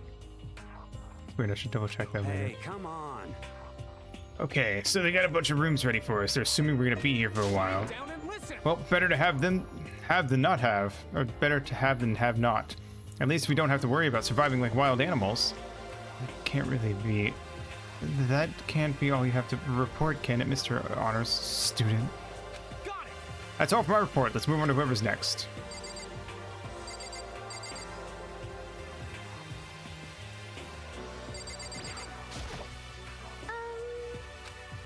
You see. It's like Leon, Hiro, Junko, and Chihiro all grouped up together. We went all up and down the school, double checking the windows and all the hallways and classes. I wanted to see if we could get any of those metal plates to come off. And what happened was nothing, not a damn thing. Couldn't get a single one to budge, even a little bit. What should I do? There wasn't any hope of escape anywhere. The school really has been totally cut off. This is bad. This sucks. Bad, It really sucks. It sucks. What the hell are we gonna do? Come on. God damn, calm down. You're starting to make me nervous. You see. And goes for Hina, Sakura, and Mondo. Thought maybe we could find some way to communicate with the outside, so we went looking all over, but we didn't find a thing. Sorry. Yo. I went back to the main hall, thinking maybe we could do something about that giant hunk of metal. Why? But even with Sakura and me both, it wouldn't budge. We hit it with desks and chairs and nothing. As hard as, like, metal. Yes, indeed. Well, yes, it is metal. Anyway, if we're gonna get out of here, it's not gonna be through there. Like I could just cry, but no, I have to hold it in. I have to manage my hydration. I shall tell you what happened next. It has nothing to do with communicating with the outside world, but it's still worth worrying about. In both the school and dorm areas, there was a set of stairs leading up to another floor. But there were gates there, and we couldn't find any way to open them, so we couldn't check it out. In other words, at this point, we are only able to search the first floor. We can further assume that there is potentially something above the second floor as well. And if that's the case, there is at least a chance it may lead to a way out. I see. You see.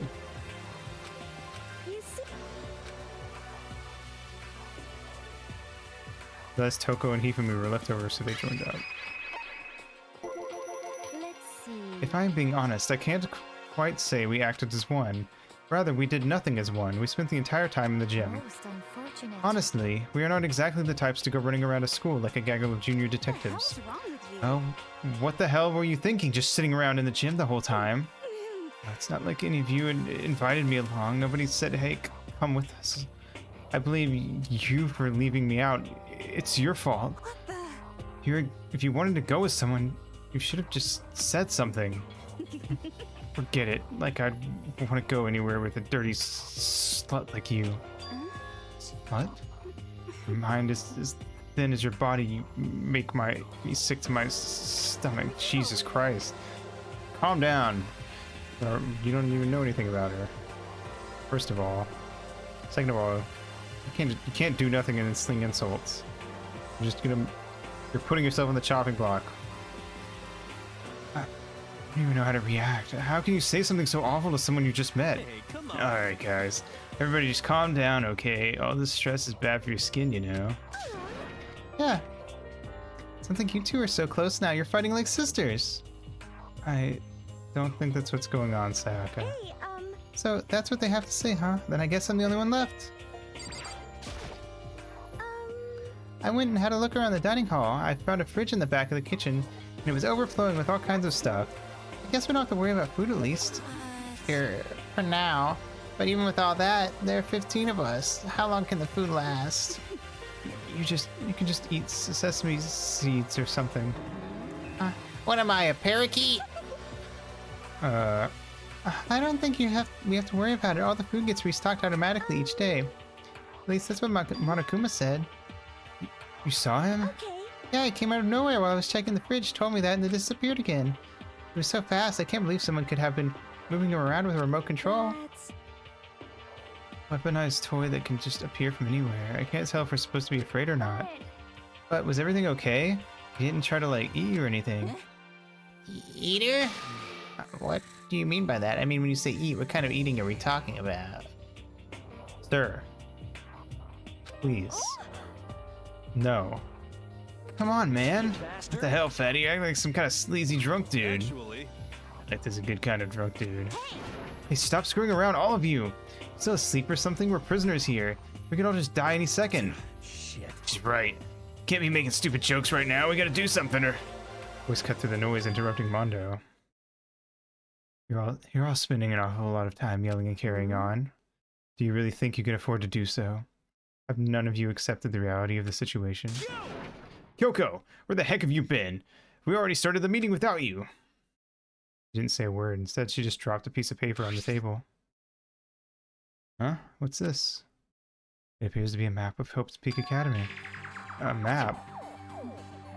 What the? Where did you find this? Doesn't matter where I found it. It does matter! You're really freaking us out right now. More important. Never mind that. What's it mean? It would seem... Just look at it. The building we're in right now is laid out in precisely the same way as Hope's Peak Academy. So what you're saying is this really is Hope's Peak Academy? Well, in terms of construction, yes. But it looks like it's had a number of strange renovations done to it. Renovations? However, I don't know all the details yet. All I found was details about the first floor. But then, this really is Hope's Peak. If we didn't get kidnapped and taken to some other place. Stupid, it's not even possible.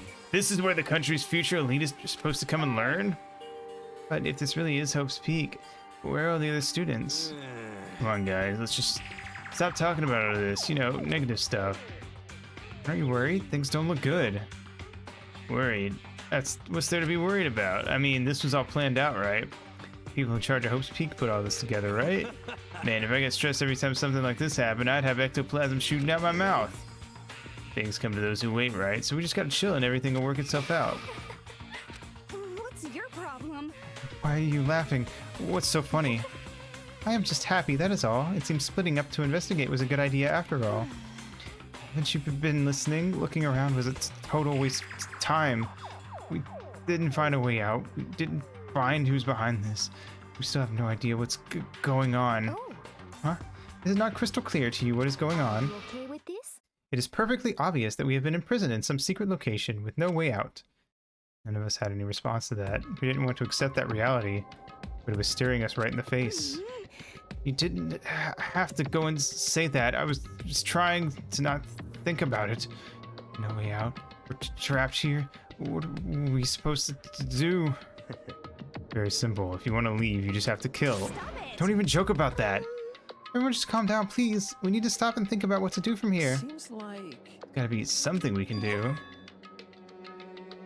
All we can do is adapt. Adapt to living our lives here from now on.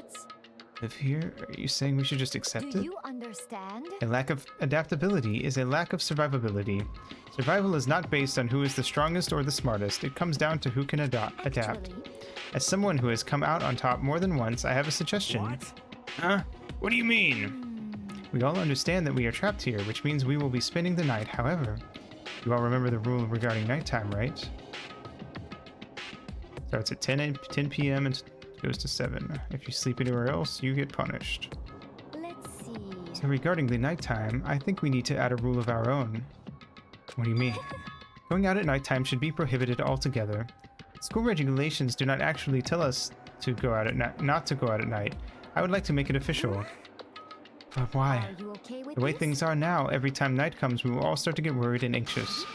We will all be afraid someone might try and come kill us. What? If we have to worry about that night after night, or who knows how long, it will wear us down in no time. I see. So, you're suggesting we limit our activity at night as a kind of preventative measure. Indeed. However, unlike the other rules, nobody can be forced to comply. We all have to agree to follow What it. can we do? I see what you mean, but I think I can agree to that. It's like the little goth Lolita said. Without something like that, we're all just gonna self-destruct. Listen to me. On behalf of all the men here, I agree to comply. You can't just decide to This is speak for fine. us. So everyone is in agreement? Good. Then if you will excuse me. Huh? Wait, where are you going? Let's see. It is almost nighttime. I want to take a shower before it arrives. you are well. So, goodbye. Moving with pure elegance, Celeste left the dining hall. Her behavior seemed so natural, I couldn't imagine anyone even trying to stop her. So, I guess it's pretty obvious where we go from here. We'll be spending the night, it looks like. Adaptability. So, Mr. Chairman, what next? One person already left. Well then, let's say we call it in on today's meeting. Like she said, it's almost nighttime anyway. We can reconvene first thing tomorrow morning. We really have to stay the night What can here? we do? We don't have a choice. We can't go for long without getting some sleep. This So we just sucks. have to just give up. It's all fine and good for today, but what do we do tomorrow? So in the end, Our only option is to split up and look around and let everyone know if we find anything. Yeah, okay, let's do that. Then we're done for today? Good, I'm exhausted. Heavy movements, everyone headed off to their private rooms. Toto, are you ready to call it a day? Yeah, let's go.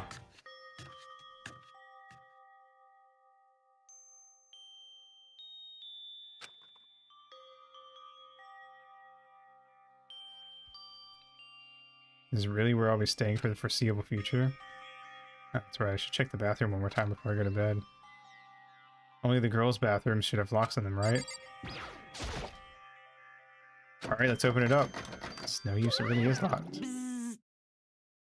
Wrong, not locked. Holy crap! Jeez, talk about an overreaction. It's like you just saw a ghost or something. Like some kind of robot bear ghost. What are you doing here? Makoto Naegi, this is a super duper majorly bad. So bad, it's almost magical. Ultra magical, awful attack. In fact, in point of fact, I acknowledge that the bathroom in your room has a problem with the door frame. Is the reason we're open isn't because it's locked, the doors just doesn't fit? Didn't you see the notice? What, can't you read? Bathrooms in the boys' rooms don't have locks. I mean, a lock on a boy's bathroom is kind of pointless, don't you think? That's not that pointless, I guess, but I'm no expert on the birds and the bees and all that. Anyway, there's a little trick to opening this particular ill-fitting door. And that's what I'm here to teach you. Okay, so ready? You just gotta turn the doorknob, then lift when you pull it. Go ahead, give it a try. And I'll lift up when I pull. When I did that, the door opened without a problem. See? It opened right up. Isn't that crazy, though? Your door's the only one that doesn't fit quite right. You're supposed to be the ultimate lucky student, right? But looks like you're not lucky at all. Anyway, I suddenly don't feel like being here anymore. Bye. Hey, wait. I love this little bear. Damn it.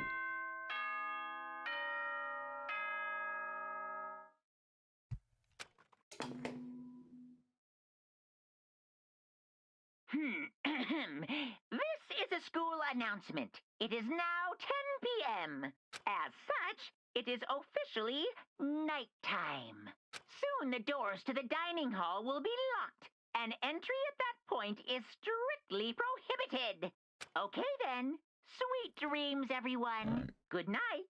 Sleep tight. Don't let the bed bugs bite.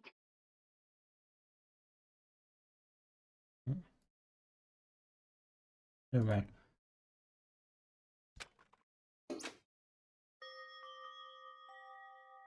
Looks like it's nighttime. We all promised we wouldn't leave our rooms now. All I can do now is try to get some sleep. While still mumbling to myself, I collapsed into bed. My eyes closed almost immediately. Not that I was ready for bed exactly, I was just utterly exhausted. It was as if I'd spent an entire day staring at a TV watching movies, like some kind of illusion where I'd been tossed into a made-up fantastical world. Yeah, that feels about right. There's no easy way to just accept the situation we've suddenly been dropped into. This is how the curtain closed on my first day at Hope's Peak Academy. Soon enough, I was asleep. Would it be too much to hope that when I woke up I'd realize it was all a dream? Kind of lame as far as endings go, but I'd be fine with that. Actually, that'd be the best.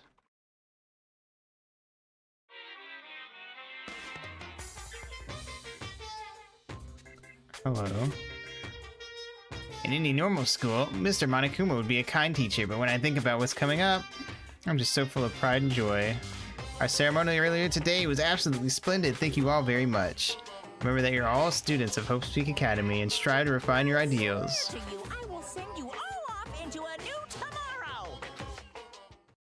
Nice.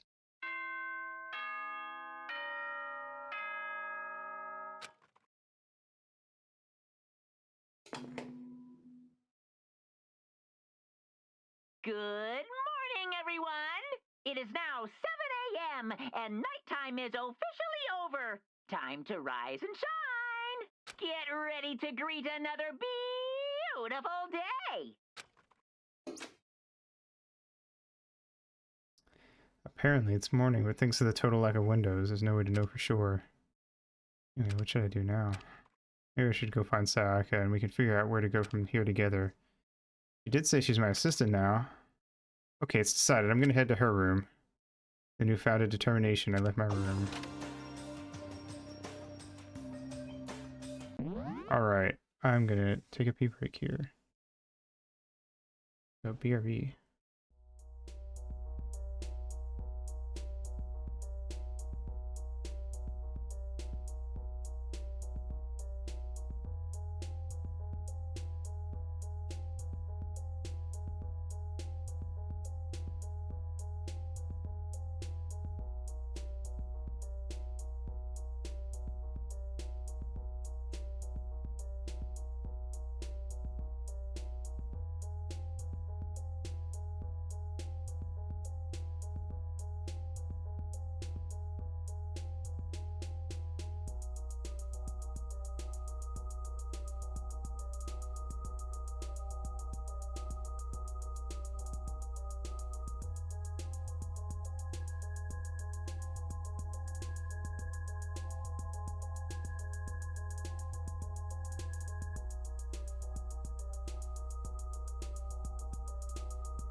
Alrighty. Let us continue on with our happy game where nothing bad ever happens. Good morning, Makoto. Good morning. Yes, morning greetings are quite a delight. Such an energizing way to start the day. Now then, let's make sure we both do our very best throughout the day. Sure. Wonder if he's always like this.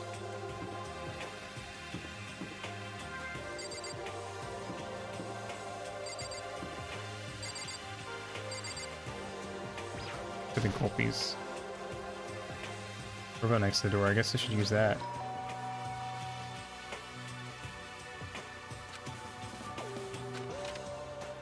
Hello? Good morning, Saka. Hi, Makoto.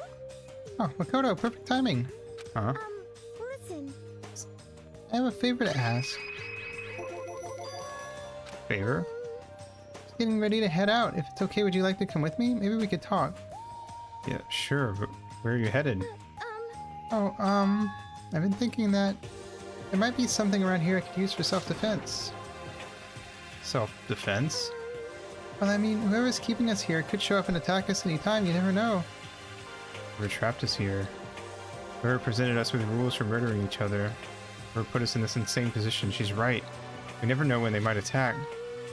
So, I just want to be able to protect myself no matter what happens. Weapon to protect yourself. Well, now that I think about it, that display case in the gym entryway had a bunch of stuff. Maybe... Oh, the gym? Okay, let's go. Again? Like I said, I'm psychic. Come on, I'm just kidding. Seriously, I just have amazing intuition. Are really so easy to predict? Anyway, we should head to the gym. If anyone hates walking, you can teleport using the map. Okay.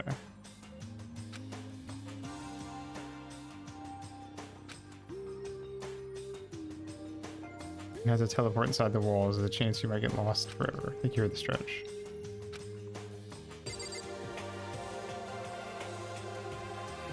I mean, that's a king.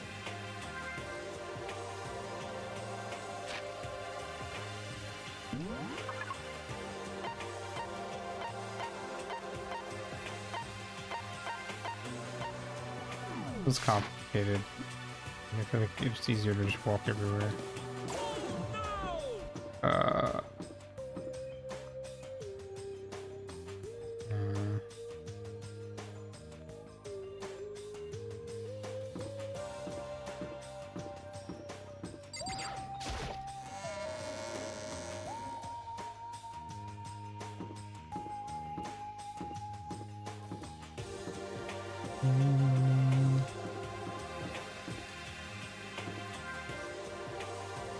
Hey, yes, Queen.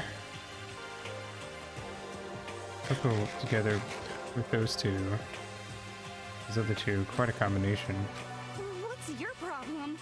What do you want? You look like you have something to say. Oh no, I was just thinking that you three make a pretty unique team. Let me make this perfectly clear. Me hanging out with the two people who have muscles where their brain should be is not by choice. Just a second. Wow, that was super mean. Yesterday you were complaining how nobody invited you. The only reason I asked you to come with us. I never asked you to do that. Stop trying to drag me farther into your meat dimension. Jeez, I can't believe she just ran off. Do you think we should go after her? We shouldn't pressure her any further. Well... Oh, yeah, good point. I like water and oil anyway. It'd be weird if they did get along. Look short. Hey, Makoto. Look who it is. Sup, guys? What are you up to? We're picking up where we left off yesterday. I'm really hoping we find something today. If we do, I'll be sure to let everyone know ASAP. You have to find some way out of here, no matter what. That's why you went with Hina and Toko? Well, Hina is the one who invited Toko. I have trouble talking to people directly. Yeah, understandable. Where's the gym? This way.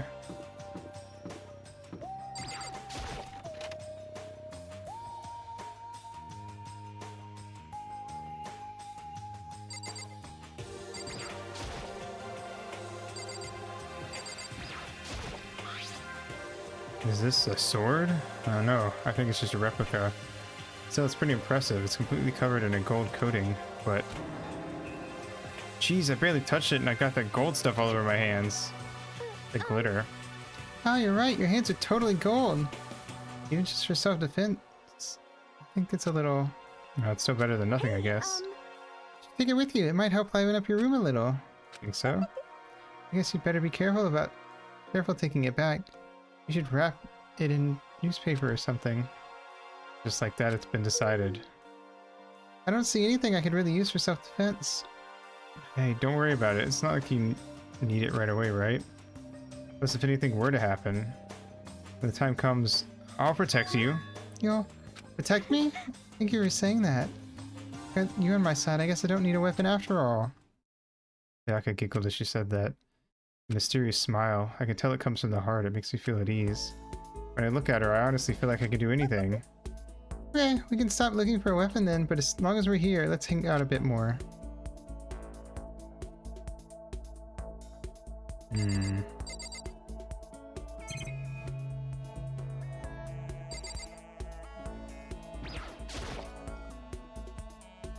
One of the monitors Monokuma appears on. Right now it's just showing the school crest. I don't even want to think about when he might show up on that thing next. Neat. I have no idea what these coins do.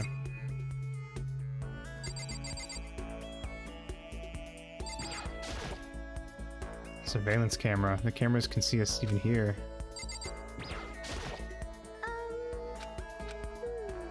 I said I want to talk to you, but now that we're here, I don't really know what to talk about. Sorry. I was the one who invited you to come with me, too. Sorry. It's okay. I mean, if there's nothing to talk about, then we just not talk, right? Huh? You don't have to force yourself to talk. You can just, I don't know, stare off into space or whatever. Stare off into space? Oh, but you're probably super bored just standing around doing nothing.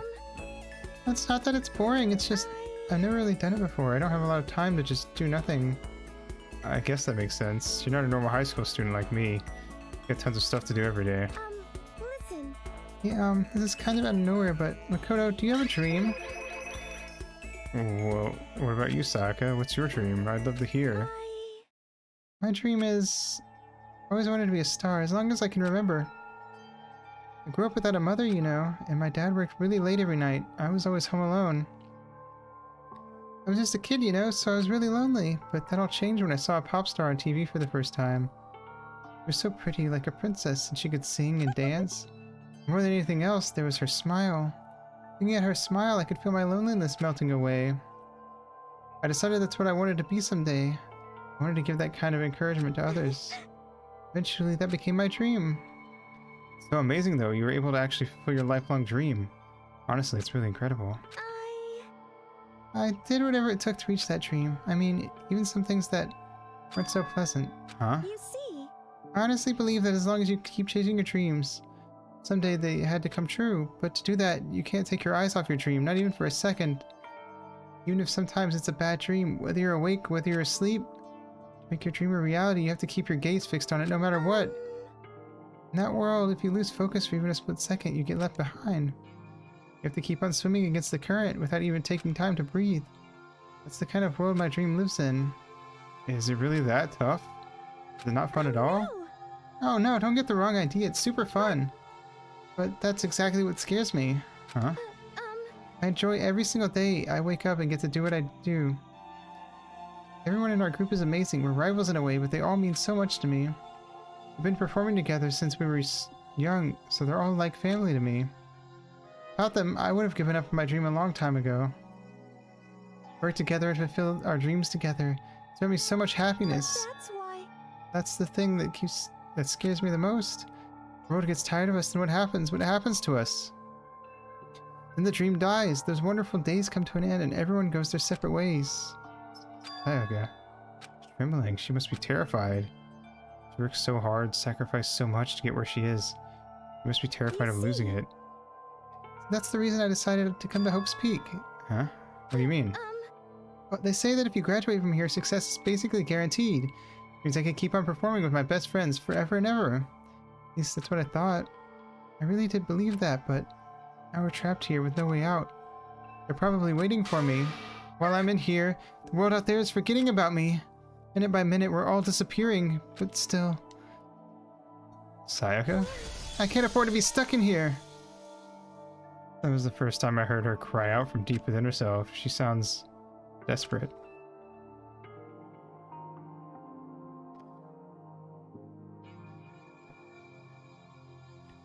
But I can understand why she'd feel that way. Trapped here this way, the dream she put so much effort into is on the verge of disappearing forever. And that isn't something that can be fixed with a few kind words. The weight she's carrying, I can't even imagine it. Sorry. I didn't mean to complain. I kinda killed the mood, huh? No, not at all. Sorry. I'm really sorry. Sayaka, actually, are you hungry? Before we head back, why don't we go to the dining hall and get some food? So, Okay. you want me to make us something to eat? I might not look like it, but I'm actually a pretty good cook. Wow, really? What's your specialty? Chili oil. You mean the condiment? Just kidding. She burst out laughing. Her earlier mood disappeared, replaced by the bright smile I'd quickly grown used to. But how did it happen so fast? It was almost like a mask, like some kind of neutral expression.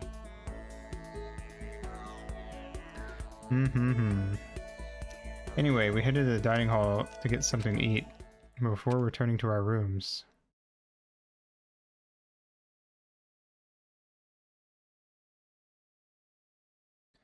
The only thing in my room is a fake sword covered in gold. All it does is make me feel that much more uncomfortable. Anyway, there's still plenty of time left in the day. I really don't feel like just sitting here. Maybe I'll take a look around. About to have your first experience with free time. Would you like to hear more? Sure. As you live out your school life here, you'll be given free time at certain points. Your free time, you can spend time with your fellow classmates to deepen your friendships. You can also give them presents, which can potentially give them an even better impression of you. You get these presents from the Mono machine in the school store. Going to witness intimate events, and new info will be added to each person's report card. These events can also open up new skills, which will prove useful as everything plays out. We strongly encourage you to develop and deepen as many friendships as you can. Also keep in mind that when you talk with a classmate, time will pass. When you're finished, you will automatically return to your room. After a certain amount of time passes, your free time will come to an end and the story will progress. If you prefer not to engage in free time, you can always choose to simply go to sleep to skip it. I wouldn't recommend this approach, but if you absolutely must press forward with the story, then... Anyway, why don't you try it by spending some time with Miss Sayaka Mizuno? She's the ideal partner to begin with, don't you think? No. Cool.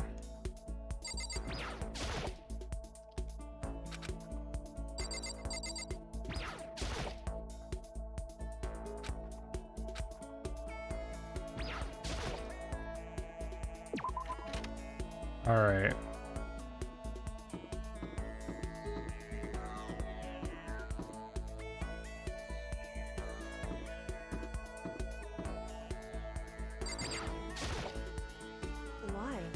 Why is Hope's Peak Academy like this? Very bizarre.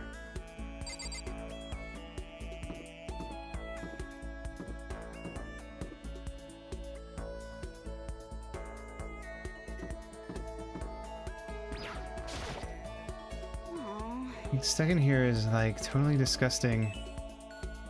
I want to get out of here. Same, girl. I think we all do.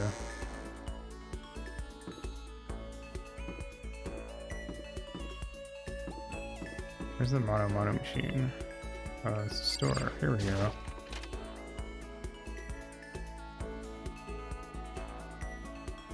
Okay.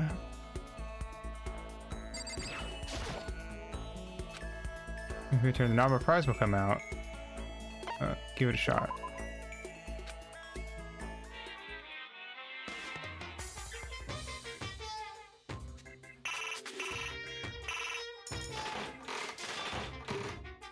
What did I get?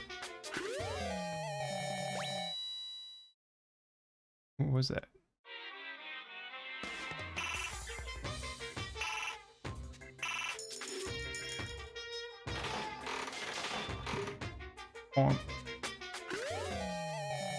I got a baseball.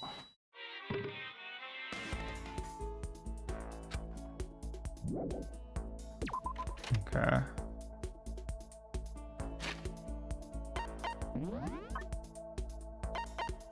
I have sea salts. A basic seasoning produced from the evaporation of seawater. It also sees use as a preservative.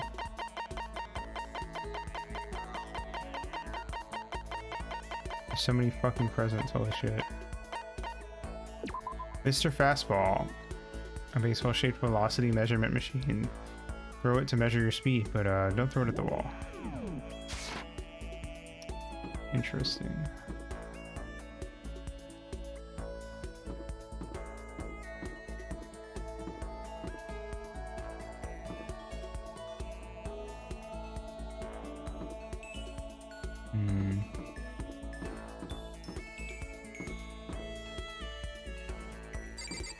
What's in here?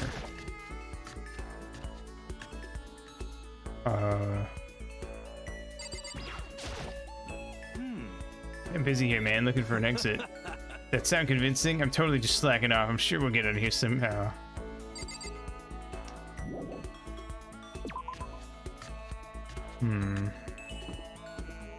Interesting.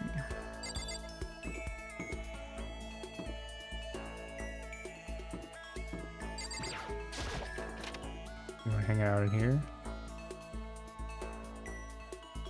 Nope.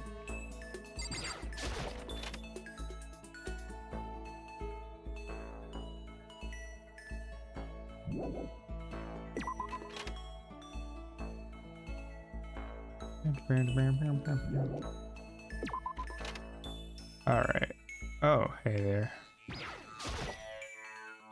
Hello there. Listen, who are you again? I apologize for my poor memory.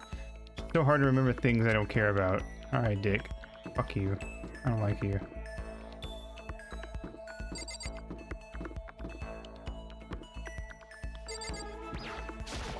Check out the AV room.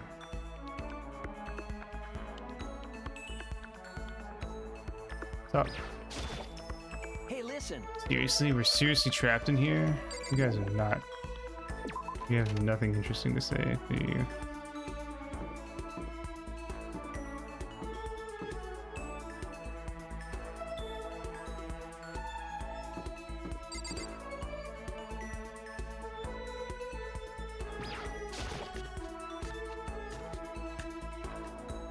Wait, somewhere I thought of... How do I get back to where I came from? Oh, it was at the end.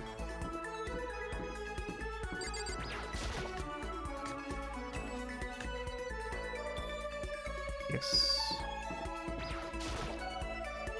Ahoy, ahoy, remember me? The one and only Hifumi Yamada.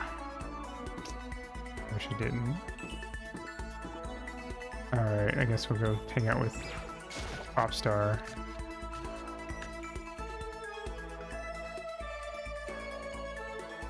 Wait, she's not even in here. Whatever. Everyone's working hard to try to find an exit, are they not? Good luck with that. I have no interest in such menial labor. Fair.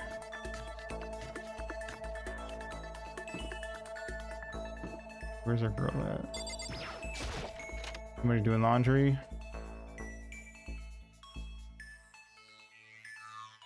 Hey, it's a Junko. Magazine's lying around. Probably kill time while you're waiting for laundry. What should I do? I'm kind of scared. Are we really trapped in here? Yep.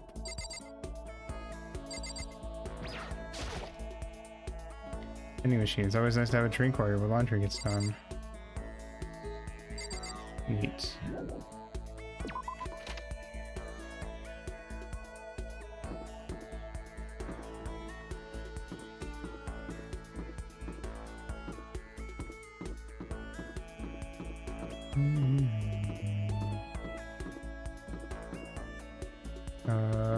Where's Sayaka? There she is.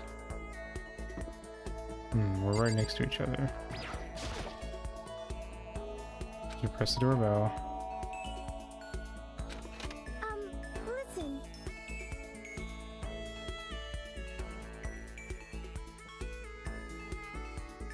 You know, Makoto, I'm so anxious. I really am afraid.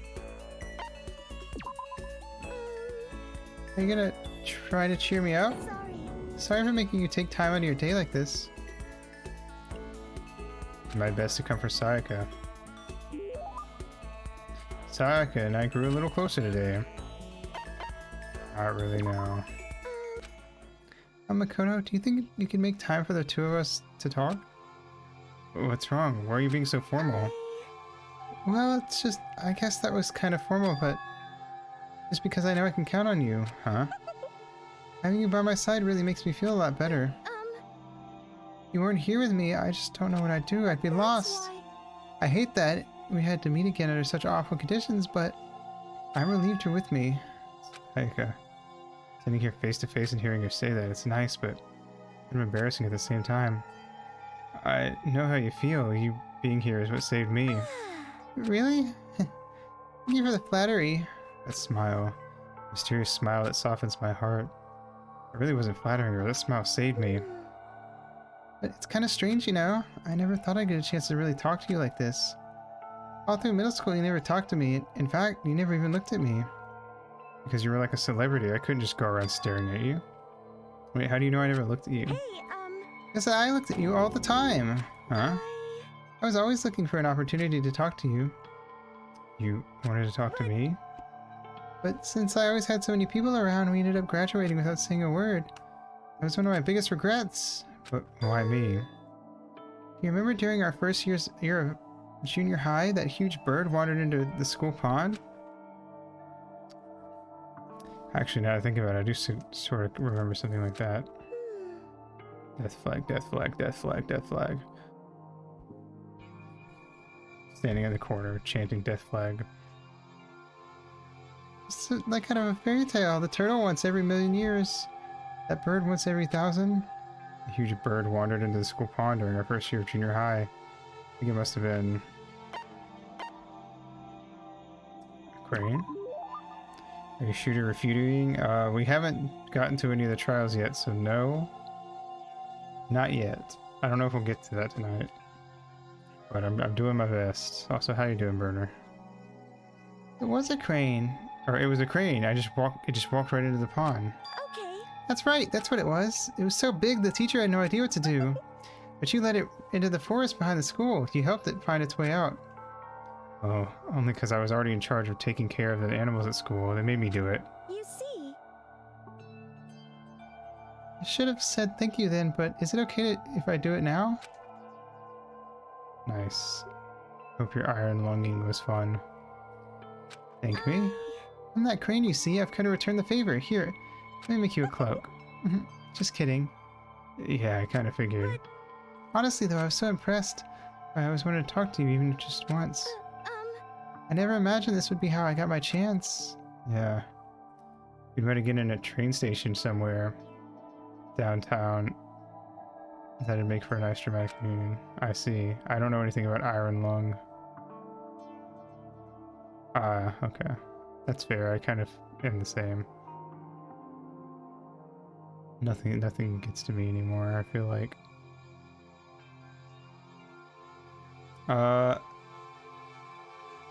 Instead, it's this weird school. Alright, but instead it's this weird school. Maybe, but still, I'm sure you'll help me find my way out, just like that crane. You'll save me. You see. It's just intuition. It's just intuition, I know, but I still believe it. I'm gonna save her. I'll do my best, I promise that. I'll make sure it's more than just intuition. If there's anything I can do, I'm gonna do it. I believe in you. Besides, my intuition always turns out to be right. Because I'm psychic. Kidding. Laughed that loud as she said it. The closer we get, the stronger that smile of hers makes me. I was glad to feel that way.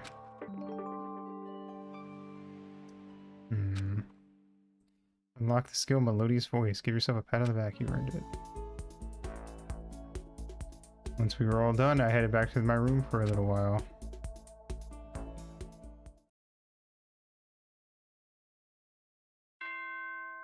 Nighttime.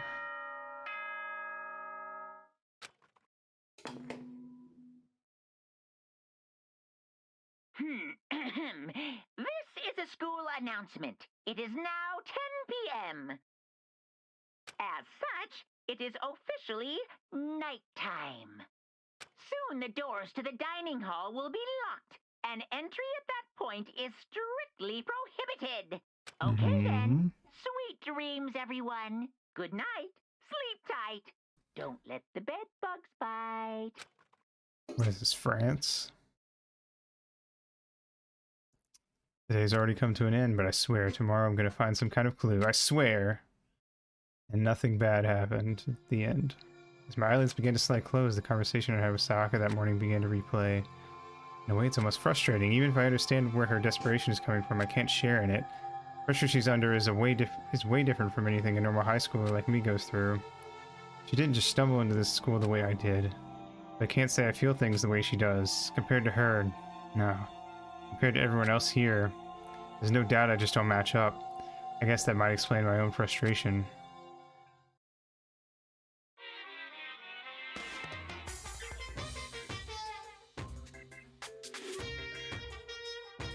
So, I'm sure that you noticed the killing game has begun, but there's still room for a little laughter. It seems our newest students, already so filled with despair, still have some hope of escape. So when will it begin? When will their hope begin to die? Is it time yet? Is it time? Pounding excitement!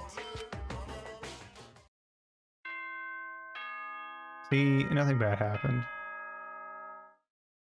This is a happy game.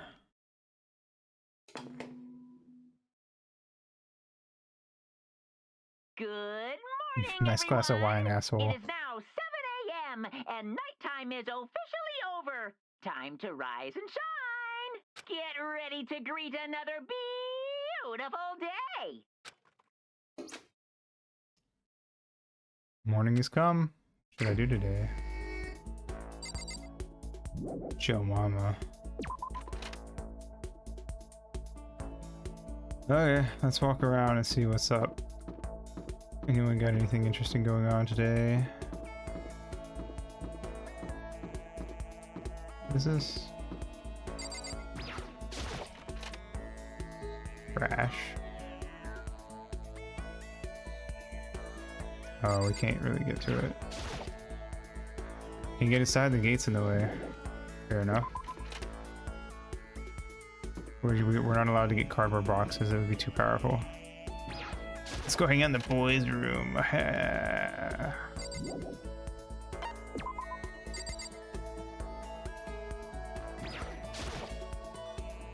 Fish tank. There's a bunch of little fish swimming around inside.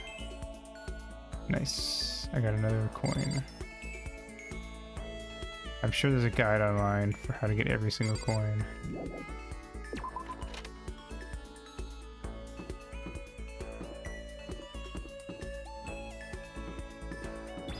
What's up, Sakura? Hello. Did you need something?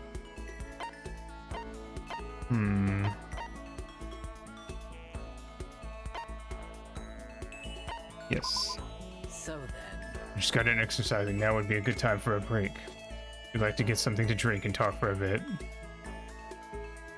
Sakura and I sat down for tea and a calm, relaxing conversation. Nice. I don't have anything to give you. My post-training break is the most relaxing time of my day. The sensation of your muscles cooling down after heating up during a workout is the only true reward. No matter how many times I experience it, I never get tired of it. You exercise every morning, Sakura? Yes, there are errands that I absolutely can't get out of. Yes, I always do my training. If I don't, I feel restless for the rest of the day. But I'm amazed you can do it every single day. Doesn't it get tough? I can't say I've ever seen it as tough. It's also that I can get stronger after all. And I have to keep on getting stronger because my destiny is to fight. Your destiny is to fight? From the day I was born, I've been fighting. Heaven sent me to live as its champion. One heck of a legend. My father was my master, and my every waking moment was spent with him learning to fight. As a child, I sparred with boxing champions and hit the mat with wrestling gold medalists. I was no match for them when I first began, of course. But before long, they were no match for me. You mean you actually started beating people like that? I'd say my specialty is solid stand-up. That transitions into grappling and a strong ground game. Essentially, it's a complete approach. Oh, hello, Emmy. Thank you for the raid. Welcome, welcome. Anything else just wouldn't make sense. I'll try real quick. Ooh, Made with Love, nice. Siren's Call. I don't think I know that one, but thank you for coming, and I hope you had a good stream. We're playing Danganronpa. We're still very early on, nothing has really happened yet. But yeah. Hello. Very strange, very good visual novel. Interesting. We'll remember that. I'll look into it sometime. But hello, I'm Ito. I'm a moth and a fairy. I play a lot of RPGs and retro games and indie games and sometimes other things like this. This isn't really retro yet. Not old though. Anyway, yeah. We're still in the early parts. Just having a fun time. Nothing bad happens in this game, and it's great. A very happy time. But yeah, welcome. Essentially, it's a complete approach. Anything else just wouldn't make sense.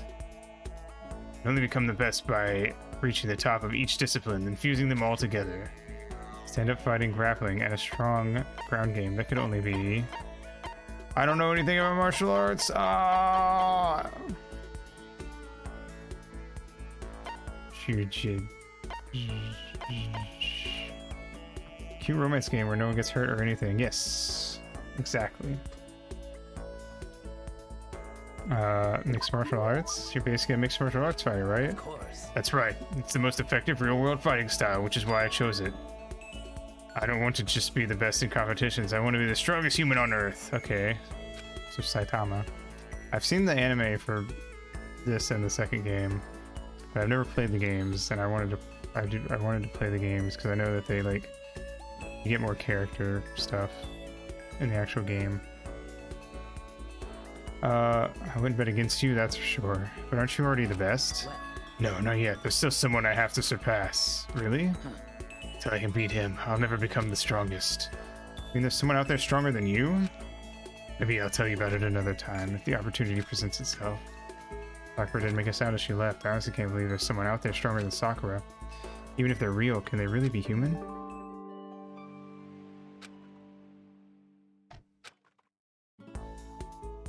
Neat. I headed back to my room for a little while. Let's check those updated thingies. There's still lots of time left in the day. I don't really feel like just sitting here. Maybe I'll take a look around. Yeah, we're gonna use up all our time. We're going full dating sim on this. Let's check the new report card updates for these two. Ooh, interesting. Sayaka Maizono, 5 feet 5 inches, 165 centimeters. He is 4 feet 11 inches taller than me.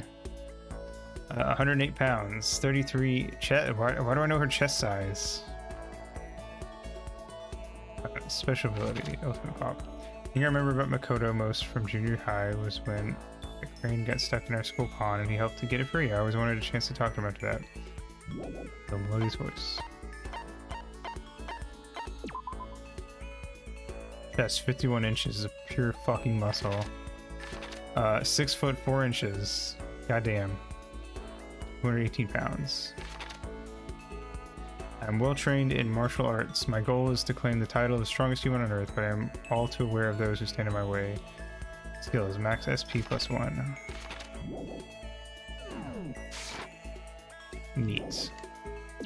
Let's go hang out with someone else. Not you. Let's see.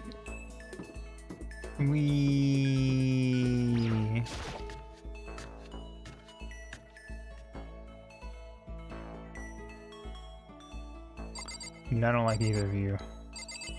Goodbye. To the other side.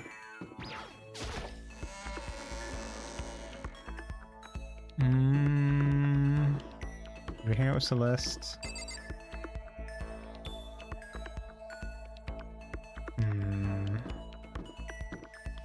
He's fun.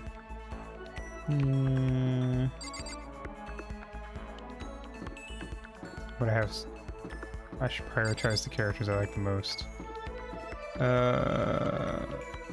Where could they be? Guess I have to look everywhere. Not in here.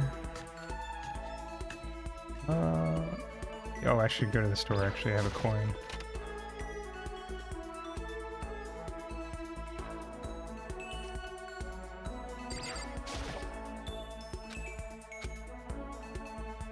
Oh, yes.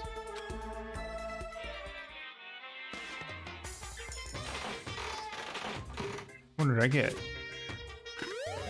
Oh, another one of these. Lame.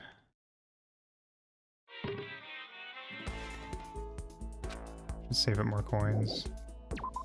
I'm gonna guess it works like the Smash Bros. Melee thing.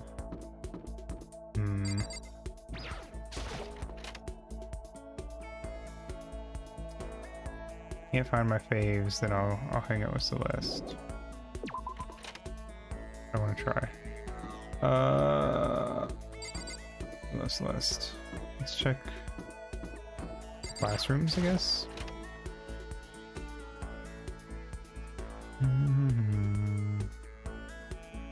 Nope. Nobody in here. Probably should have checked the dining hall first.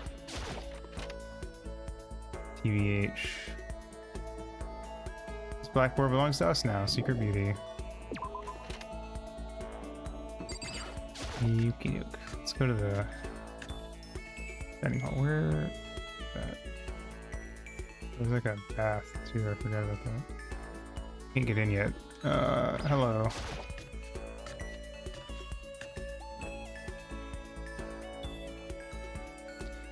Oh right, you two are in here. Can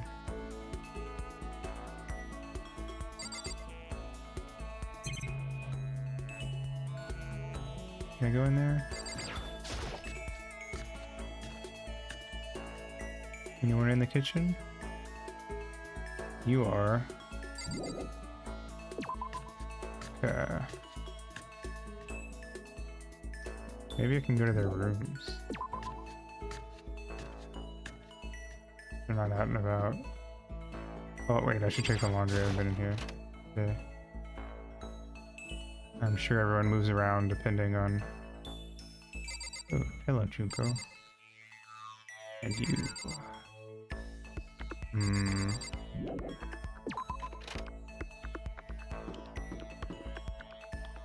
Stop staring at me.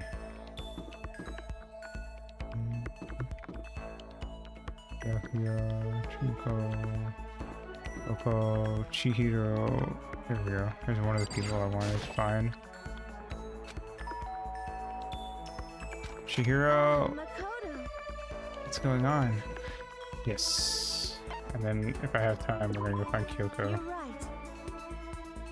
I'd like to go somewhere and hang out. I mean, if you don't mind.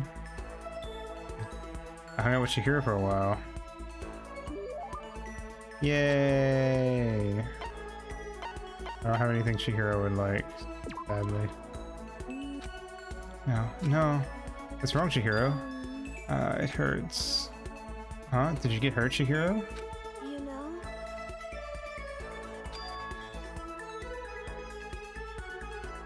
Oh, well. Not really. I got bit by a mosquito last night. A mosquito? My libido. Yeah. Hey.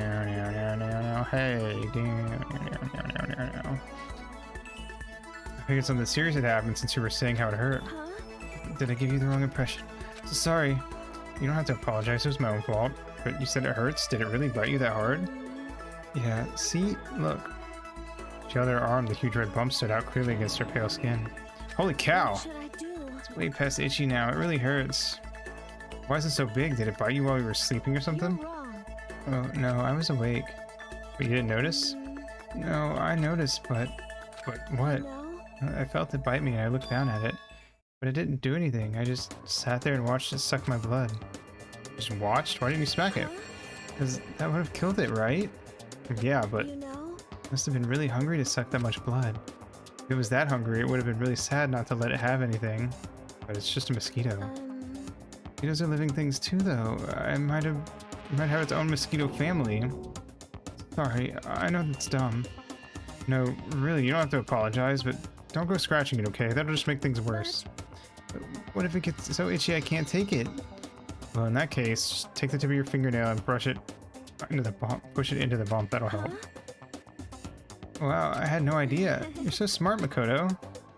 She said that she smiled like a tiny, cute little animal. I wonder if she does that on purpose. So that's a whole other level of scary. But anyway, don't you think it's kind of strange? Huh. What is? You know? Well, the school is completely sealed off, right? So how did a mosquito get in? Maybe there's somewhere in the school where bugs can live and grow. Some kind of nature-y spot. Nature-y spot in the school. Well, I can't say for sure that there's not. Or maybe there's a secret passage somewhere that leads out of the school. Secret passage. Well, even if there's not, I'm sure we'll get out of here somehow. As long as we all work together, I'm sure we'll get out of here in no time. You're right, working together is super important. Of course, I don't know how it can be useful. I'll probably just weigh you all down. That's not true. It makes me feel better knowing you're here to help. Huh? It does? Really? Yep. So let's all do our best, okay? Thank you. Okay. Thank you, Makoto. Yay! My maximum skill points increased. Yeah.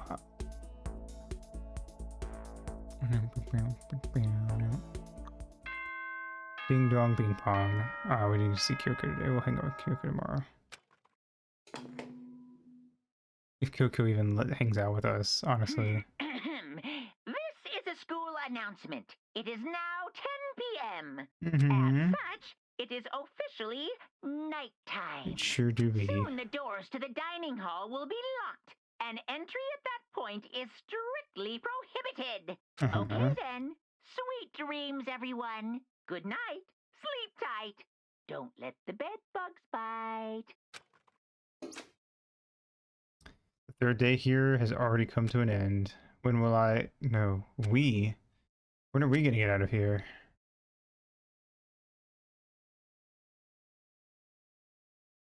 Night of the third day. Nothing ominous about that. I laid on my bed and stared blankly at the ceiling.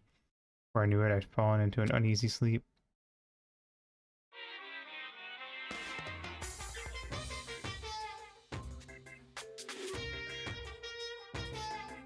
I need an immediate, fast-acting pick-me-up. It doesn't act now. It's the same as giving in to regret.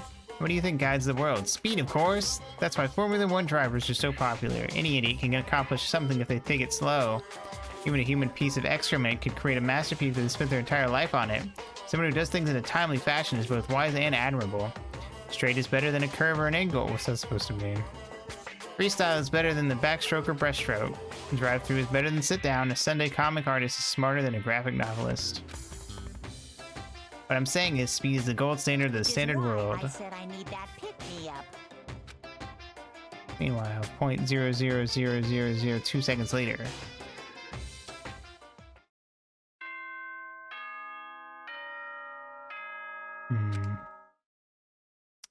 Ah, what a lovely day. Time to go do more romancing. Good morning, everyone. It is now 7 a.m. and nighttime is officially over. Get ready to greet another beautiful day. Yeah. I woke up to the irritating sound of Monokuma's voice. I slowly pulled myself out of bed. Another night of restless sleep. Day after day, I can feel the fatigue piling up. As soon as the thought had crossed my mind, the sound of the doorbell forced its way into my room. I wonder who that could be. Hey!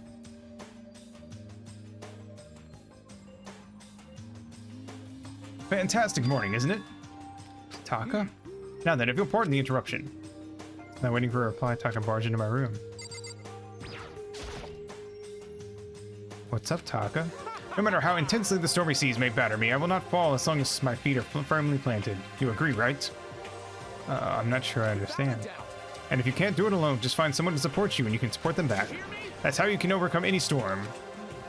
I was thinking about it last night and I decided we all need to really come together. And that was when I realized, every morning from now on, after the morning announcement, everyone should have breakfast together. And now is the beginning of that fateful day. Please head to the dining hall at your earliest convenience. That's all for now. I have to go let everyone else know the good news. Taka didn't even wait for a reply. He turned and left before I could say a thing. Well, I guess I'd better head to the dining hall.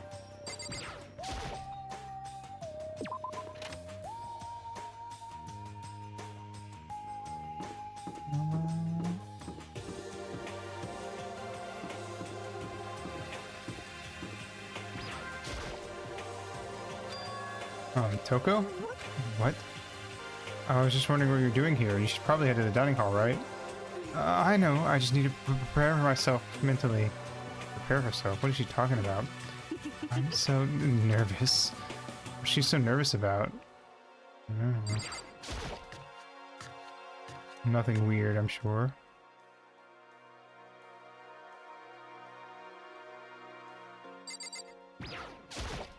Listen to me! Okay, looks like everyone's here, so then let's begin our very first breakfast meeting. Quiet down and listen!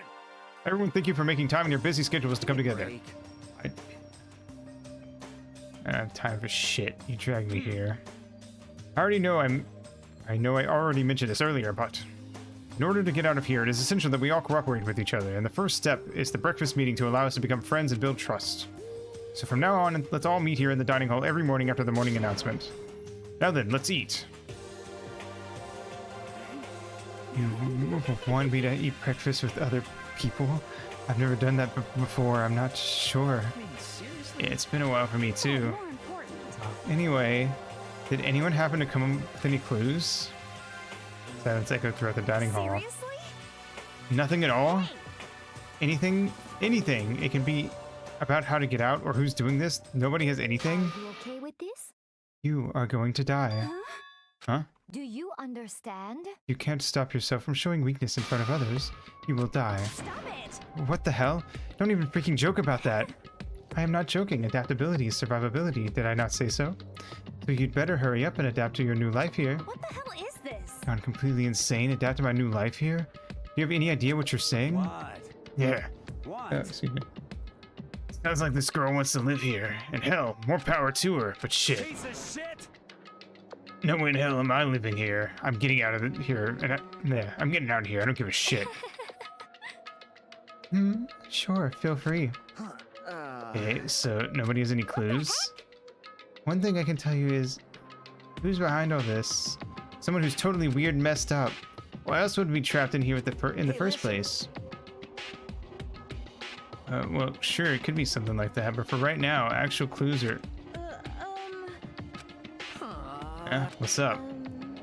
You think in terms of people who are really abnormal or bizarre, do you think maybe the person responsible for all this could be a certain murderous fiend?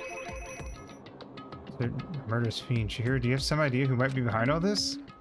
Well, maybe. I mean, I can't really be certain, but... Certainty is not a concern right now. I'll allow whatever remarks you may have. Okay, well, have you guys heard of Genocide Jack? You mean that serial killer that's been in the news and all over the internet? A monstrous villain who's murdered scores of victims in brutally bizarre fashion. The word bloodlust was left at each murder scene, written in the victim's own blood. Whoever it is, he's like a ghost. He strikes without warning and disappears without a trace. And on the internet, they started calling him Genocide Jack. That about covers it, I think. They say he's claimed over 1,000 victims.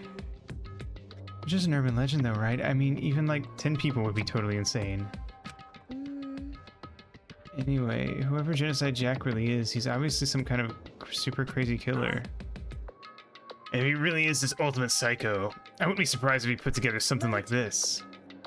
But like I said, I can't be certain. I don't have any evidence or anything. It's just a thought. Hey, hold on. But if they're the killer, isn't that like a killer of a problem for us? It's okay. Everything's absolutely positively 100% without a doubt gonna be okay.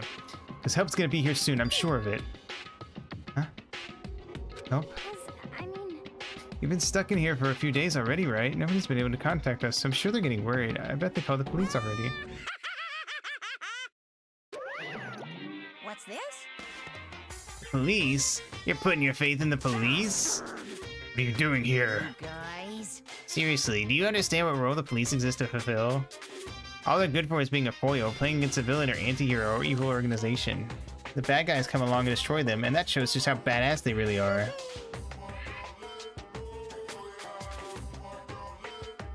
Are you sure you want to rely on such an unreliable group of losers? I mean, come on. If you really, really want to get out of here, all you gotta do is kill. What the hell? Why are you laughing? I'm just impressed at the total commitment of this whole act. Still going on about You're that? fucking dead. So, Mr. Serial Killer Psycho Freak Bastard, what the hell do you want? Mr. Serial Killer Psycho Freak Bastard, huh? That's a pretty long name. German, maybe? Hey, come on. Ba-doom-tsh.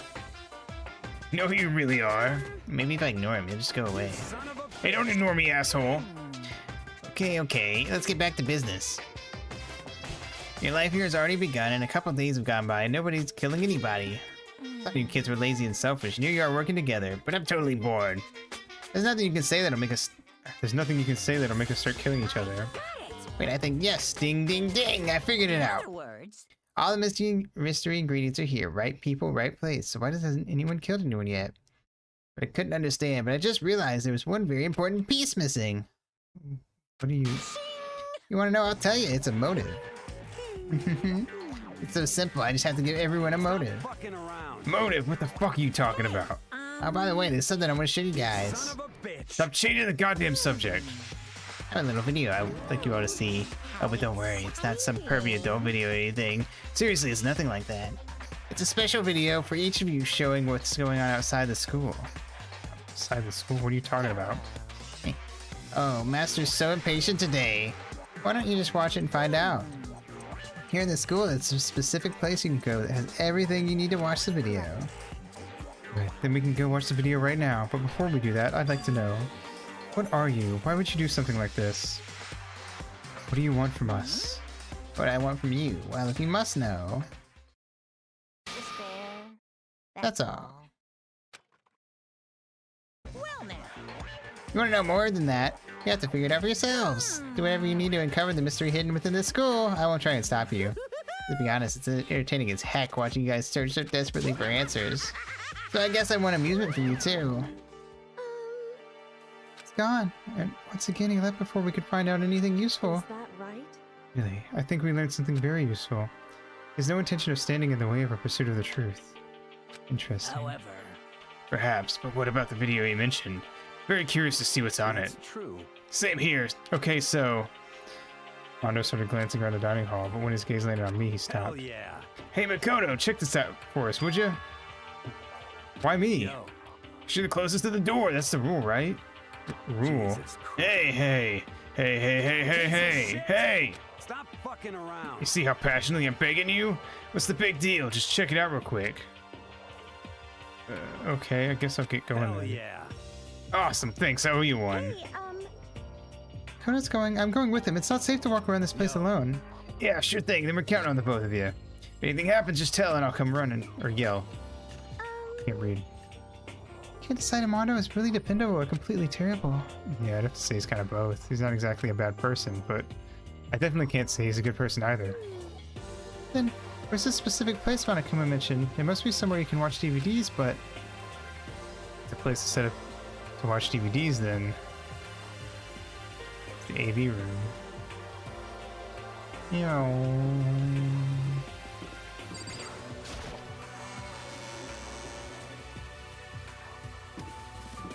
It should be right here.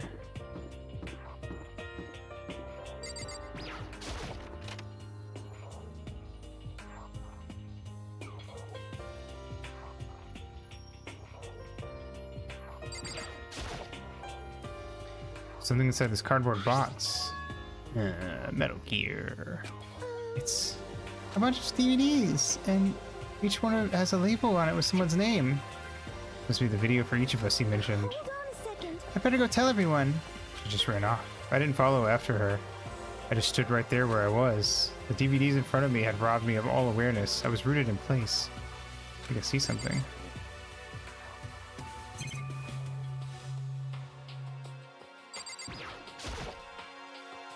Next to the monitor is a high-end DVD player. It'll probably play the DVDs no problem. Maybe I'll just watch mine real quick before everyone gets here. I sorted through the DVDs I found in the box, found the one with my name on it, then I slid it into the expensive-looking player. I sat down and stared intently at the darkened screen, and then...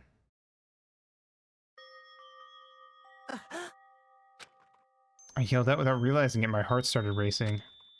Because what I saw on that monitor, it was my family. You getting picked to attend Hope's Peak Academy is like a dream come true. Make sure you do your best. I'm so proud of you, son. But remember, don't push yourself too hard. Are you really watching this, Makoto? Good luck, okay? If it had ended there, that would have been fine. A message of love and support.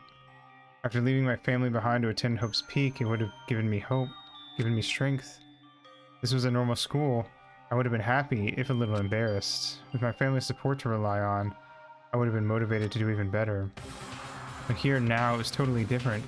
I wasn't living an ordinary school life, so I had a pretty strong feeling that the video wasn't going to end there.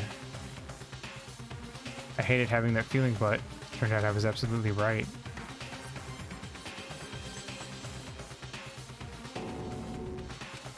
This time I couldn't even make a sound. My voice just died. Where'd everyone go? It looks like a war zone or something. As if in reply, a voice came floating out of the speakers. I recognized the voice. Of course, it was him. Makoto Naegi accepted into Hope Peak Academy, and his family who supported such a lucky boy. But it seems like something's happened to this family's well-being. Oh boy, this is bad. What could have possibly happened to this family's well-being? Look for the answer after graduation. What is this? What happened to everyone? I started trembling. I could feel the fear and anger building up inside me like hot magma. God damn it! I slammed my fist against the desk over and over again. A single thought was racing through my mind. What else? How could I think about anything else? I have to get out of here. I have to get out right now. I need to make sure everyone's safe. Oh no? What happened? Make sure we're safe. I noticed everyone standing around the entrance at the AV room. They stared at me, faces full of confusion. What's going on? Without a word, I pointed to the cardboard box. Is that what Monokuma was talking about? What's on them? We all gathered around the box. Each of them grabbed the DVD with their name on it. One by one, they each rushed to a monitor. It didn't take long for them to react. What the fuck? This can't be real, right? It has to be fake, right? Yeah, no way it's real. No way. I can't take it anymore. I can't take this anymore. Let me out of here. As soon as I saw the reactions, I knew they'd all have seen something like what I'd seen. Nobody even bothered trying to hide their fear and confusion, except for her. Even now, she was totally calm. This is what he meant by motive. He wants to fuel our desire to leave so that we're more likely to start killing each other. It is the classic prisoner's dilemma. Huh? Let me use an example. Imagine two countries are on the brink of war. Both countries want peace and each commits to scaling back their forces as a sign of good faith. But there's a chance that one country may betray the other, so each country fears lowering their guard. The result is that neither scales back their forces and they both end up betraying each other. Do you understand? In other words, the fear of invisible treachery becomes the greatest enemy of stability. Kind of sounds like us right now. Everyone says they'll work together, but in our hearts we're all afraid someone might betray us. Don't put those awful thoughts in our head. That's exactly what they want us to do. Huh? You say that, but maybe they're thinking that once everyone drops their guard, you can just... What? Hey. That's exactly what Monokuma, or whoever's behind this wants. They want us to fight, don't you see? Yeah, you're right. We all need to calm down. Okay then, maybe we should start by all just talking. Maybe if we all just talk about what we saw, that'll help get everything out of our system. Besides, I think we're all super curious, right? I wonder what was in everyone's videos. I'd be lying if I said I wasn't curious. Hey, Sayaka. What was in your video, Sayaka? What's your problem? What's wrong? Just hurry up and tell us. Sayaka? Jimmy placed my hand on her shoulder. Stop it! She pushed my hand away and suddenly ran off. Sayaka? That's enough. Let her go. I can't do that. I have to make sure she's okay. I hate romantic comedies like this. I don't care what happens to her personally. What? Because you're totally thoughtless. I'm really worried. Then why don't you go do whatever you think you have to? We don't all have to stick around together, right? I hope you are well. Speaking of which, I have my own things to take care of. Goodbye. Everyone went their separate ways, but I don't have time to worry about them right now. I have to go find Sayaka.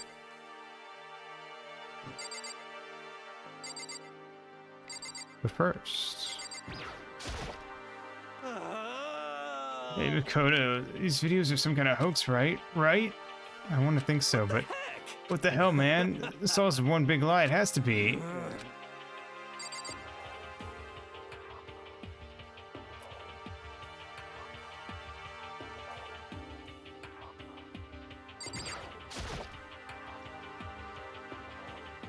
What was in your video, Taka?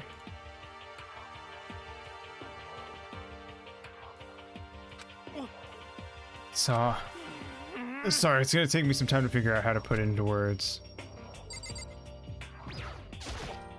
What should I do? Everyone's really upset. I mean, how could anyone be calm right now? Why? How can something like that even exist? I just don't understand. I don't... Be able to do something like that. Is it because they really are the murderous fiend? What was in your video, Hifumi? Before you go asking someone else, it's only polite that you say what you saw first, don't you think? Well, why are you covering your ears? I don't hear yours, I don't have to say mine. It's the art of see no evil, hear no evil, speak no evil. I don't think that's how it works. What was in your video, Sakura? I'm sorry. My family, but I'm not upset by what I saw. If you're overpowered, you must accept your death. That is the way of my family. But still, I refuse to believe they would lose so easily. How? What was in your video, Kyoko? Well, Why should I tell you? Fair enough. Where could she have gone? She couldn't have gone far. She took her around the school.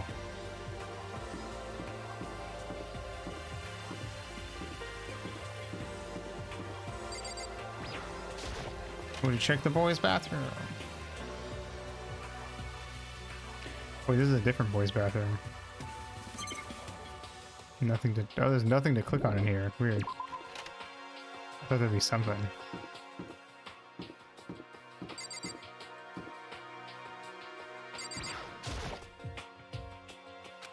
You shut tight.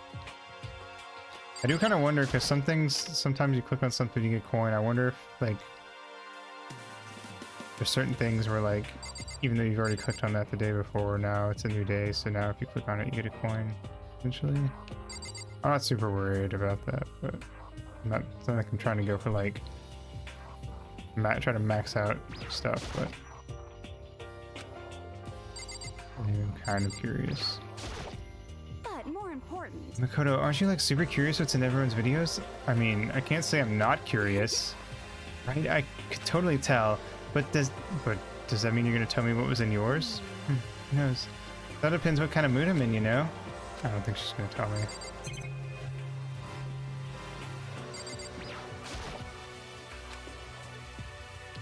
And I was just showing the school crest. I don't even want to think about what might show up next.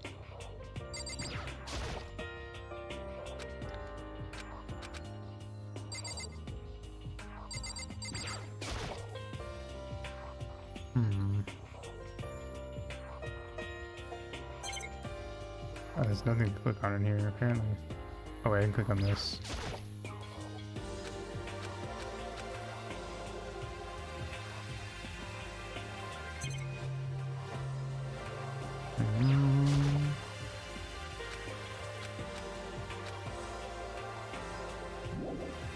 Okay.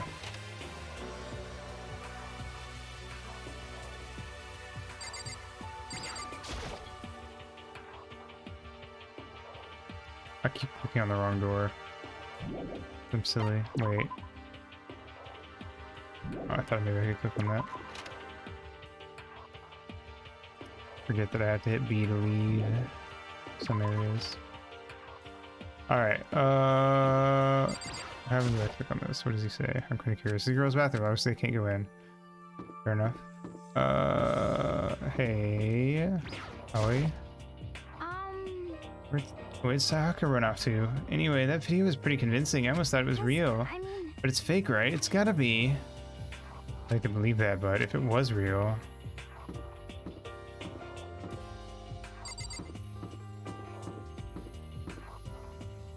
Can I go in here? There's a lot. Or one budge. Okay. Figured.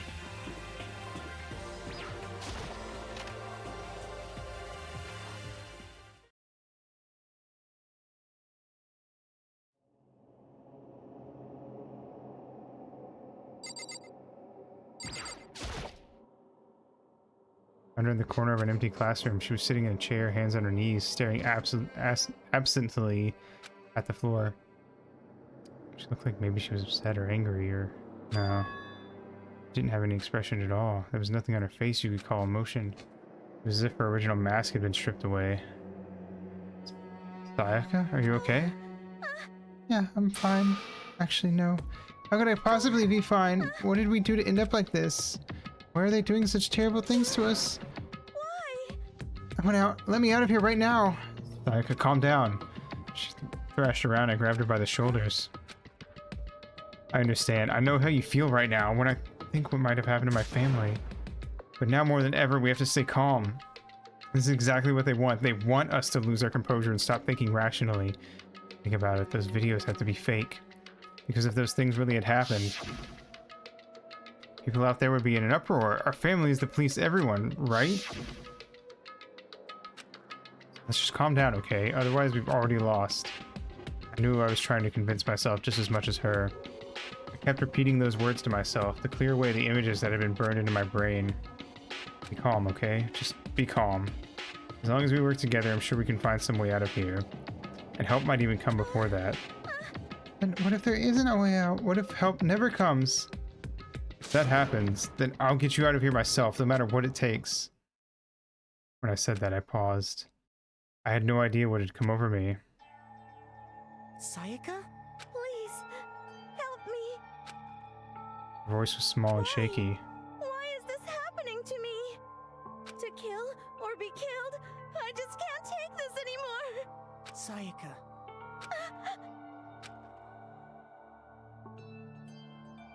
Finally, she raised her face up from my chest. She looked at me with those big, wet eyes of hers. Makoto. Can I believe what you said? Huh? You'll help me get out, no matter what it takes? Absolutely. Makoto. You're the only one I can trust, so please. No matter what happens, please always be there for me. I need you on my side. Huh? Of course I'll be there for you. No matter what, I'm always on your side. I mean, you are my assistant after all. Makoto. Thank you, Makoto. Hearing you say that, I feel like I can keep going. I can get through this as long as you're here with me. Because I'm your assistant. The smile I'd come to know and so well returned to her face. It was a little forced, but still, it was a huge improvement over how she was before. Hey, it's standing up. Kodo, it's standing up. What's standing up? You even have to ask to your flagpole. Get the hell out of here. No, I want to join in. Damn it. Well, if you won't leave, then tell us what the hell is up with those videos. It's about to come out. It's gonna come out, my pristine, pure white stuffing. My honest, innocent stuffing is about to come gushing out. I balled up my fist, took aim, and swung as hard as I could. I'd never put so much energy into a single motion before in my life. I leaned back, channeling all my power, and let go with everything I had. Ugh. You okay? If I hadn't avoided your punch, you would have just violated school regulations. Boy, you slow. I could have downed $1,000 full-course dinner in the time it took you to finish your swing. Your speed, agility, alertness, passion, boldness, sense of despair, antagonization, it's all lacking. What the heck was that just now? You just wanted to mess with us. Oh, for now, you want to just head back? Yeah. Monokuma had come along and swiftly destroyed the good mood we just created. Sayaka and I headed back to the dorms. You should get some rest, Sayaka. You still look pretty shaken. Sorry. Sorry for making you worry about me. You're right. I'm going to lay down for a bit. With a nod and a small bow, she disappeared into her room. Now on my own, I headed off to tell everyone that Sayaka was okay. Once that was done, I decided to go back to my room. What to think after watching that deranged video. I needed some rest of my own.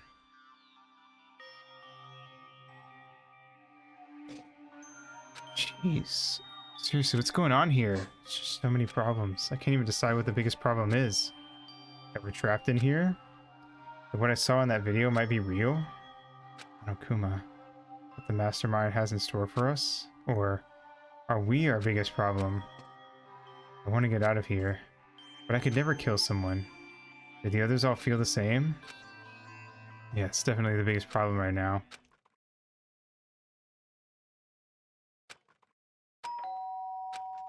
Huh? When I opened my eyes, they darted immediately to the clock. It was 10 o'clock. I fell asleep without even realizing it. Nighttime's about to start. How come someone's here?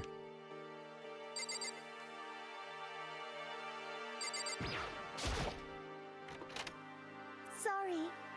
Really sorry to come by so late. Sayaka? Sayaka, what are you doing out so late? I noticed her body was trembling.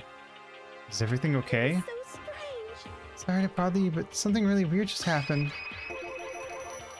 Something weird? Just a little while ago, I was laying down in my room. All of a sudden, my door started rattling and shaking. It sounded like all the air had been squeezed out of her lungs. Just hearing her talk made me tense up. It's like someone was trying to force the door open. The door was locked, so they couldn't get in, of course. But they started shaking the door harder and harder. I was so scared I couldn't even move. What happened? For a while, it just stopped. I let time go by, then I got up and opened the door to check outside. But there was nobody there. I'm gonna try to force their way into your room. Who would do something like that? I mean... Like I'm suspicious of anyone here, but still. It makes me nervous. What if something like that happened in the middle of the night? What would I do then? You don't have to worry about that, right? I mean, we can't go outside during nighttime.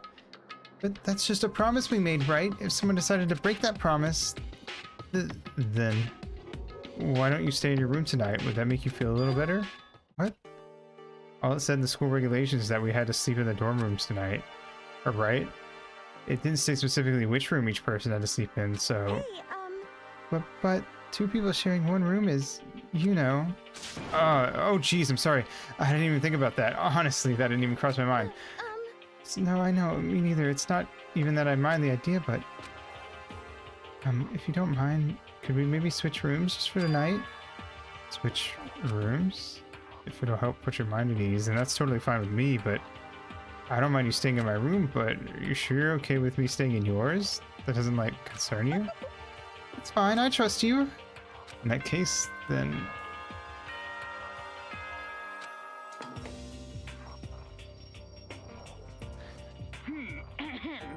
This is a school announcement. It is now 10 p.m. As such, it is officially nighttime. Soon the doors to the dining hall will be locked, and entry at that point is strictly prohibited. Okay then. Sweet dreams, everyone. Good night. Sleep tight. Don't let the bed bug bite.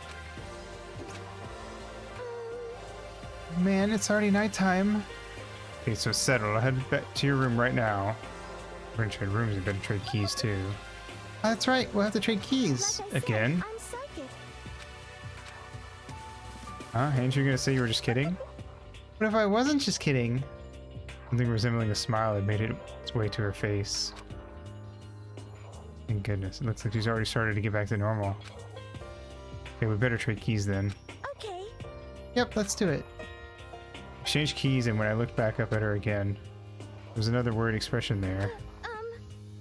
Koto, please be careful. If someone comes to the door, don't open it no matter what. I won't. Same goes for you, Sayaka. No matter who it is, don't open your door for anyone. Even if I'm sure it's you, I absolutely won't open it. Otherwise, what's the point of even switching? Room trade seems like a trap. Well, we'll find out, won't we? Oh, by the way, just so you know, the bathroom door tends to get stuck. There's a little trick to opening it. You have to turn the knob, then lift up on the door while you pull it out. Just do that and the door should open no problem. Okay, but the showers don't work during nighttime anyway, right? Oh, that's right, I totally forgot. I guess I might use it when I get up in the morning, so thank you. Okay, well, I'd better get going. See you tomorrow, Sayaka. Hey, Oh, and what I was about what I said before. When I said I was psychic, it really was a joke. Honestly, I'm just very perceptive. Yeah, I know. Good night, then. Sayaka's one of those D&D characters where all, like, just fucking put all of her shit into perception, insight, and investigation. See you in the morning. Well, maybe not investigation, actually, but perception and insight. Sayaka gave me one last parting smile, and I headed off to my room, and maybe some other charisma-based things, perhaps. I looked around as soon as I got into the dining hall, or the hall. Why did I say dining hall? Everyone else's doors were closed. There was no sign of life. Good, there's nobody here. Making sure nobody was around to spot me, I rushed into Sayaka's room.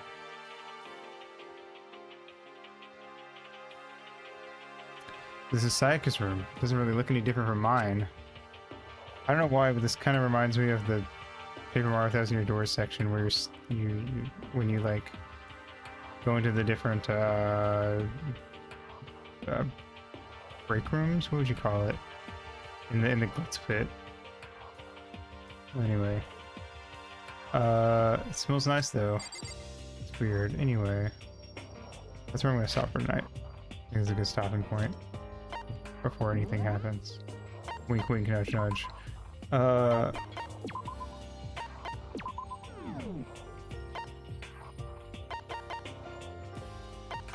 it save? Let me double check. Yes. Cool. I'm gonna turn the music down. I feel like it's already low, but I feel like it's still louder than the voices most of the time. To me, at least. I don't know how it sounds exactly how it sounds for you guys. Also, I kind of hate that the movement bob is on by default. I turned that off before we started, but it's kind of like when you play Minecraft. I feel like I don't actually know. I haven't played this before, but I assume it's the same. That stuff always bothers me. I don't like the camera bobbing when I walk around. Anyway, let's save so we can stop.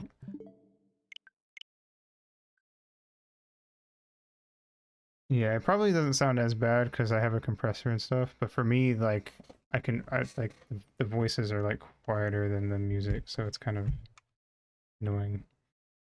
I can still understand everybody when they talk, but it's like one of those things where it's like, if they were, like, 3 decibels quieter, I wouldn't be able to hear half the things they said. It's, like, it bothers me, I guess. I don't know. Maybe because I do music.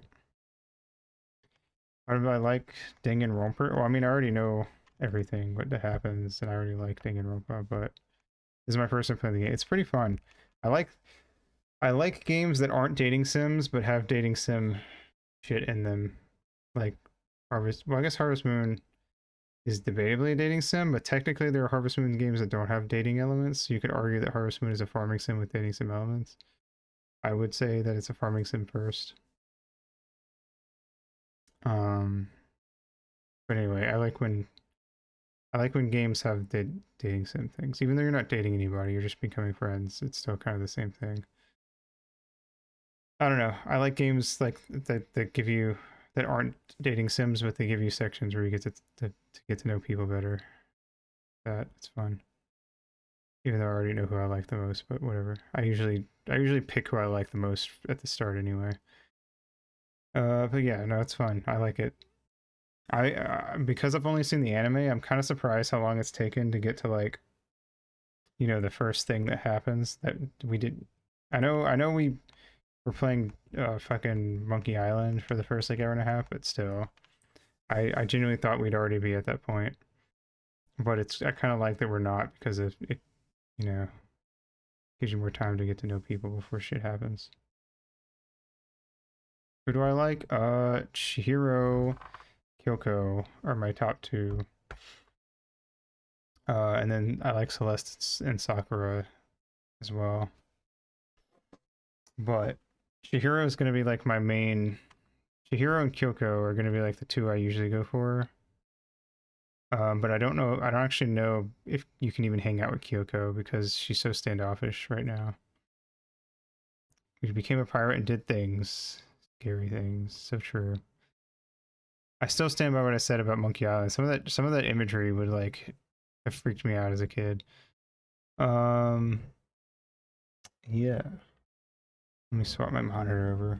My monitor is doing annoying. I don't know if this is like a thing that everyone's monitors does, or if it's like a thing my monitors just like to do. But if my main monitor doesn't have, if I put my thing to sleep while my main monitor is on my Switch, it like does this annoying thing where it suddenly, when my main monitor has no signal, it freaks out and both my monitors go black and then they turn back on after a sec, and then all my windows, every single window, no matter what monitor it was on, gets moved to my main monitor. And they all get full screen, so I have to like adjust them. It's very annoying. It's probably the worst thing about playing games on Elgato. Is if I turn it off beforehand without thinking, then everything gets moved. It's one of those things where it's like not really that bad. It takes me like 5 seconds to move everything back, but it's just like annoying to have to do it at all. I have to like remember to turn back before I turn off my whatever console I'm playing on. Anyway, let's see. So yeah, we started early because honestly, I knew we were gonna finish Monkey Island. I legitimately thought it was gonna take. Honestly, I'm genuinely surprised we didn't have like a sword fight with LeChuck. I thought there was gonna be a sword fight battle with LeChuck.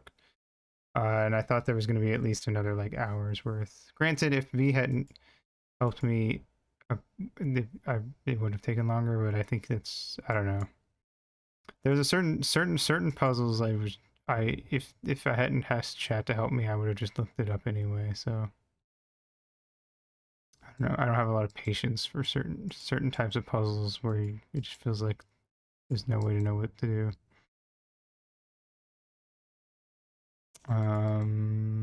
That's the great thing about the modern era. I can just look everything up. I'm genuinely surprised how many people kept showing up and being like, I fucking love Monkey Island, because maybe it's just because I didn't grow up with DOS and PC games. But like, the amount of people who showed up and were like, not only were they like, oh yeah, Monkey Island, fuck yeah, they were like, I remember what to do here. Surprised me. I don't know. I know that Monkey Island was a popular game, but I guess I'm just surprised that, I don't know. I don't know how to put it into words. As a person who grew up only playing console games, I just forget that some people grew up playing like DOS games and stuff instead.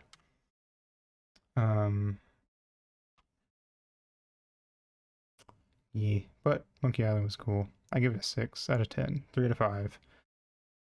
And honestly, most of that is like, that's about 3 out of 5 is honestly the highest I think I would ever rate a DOS game.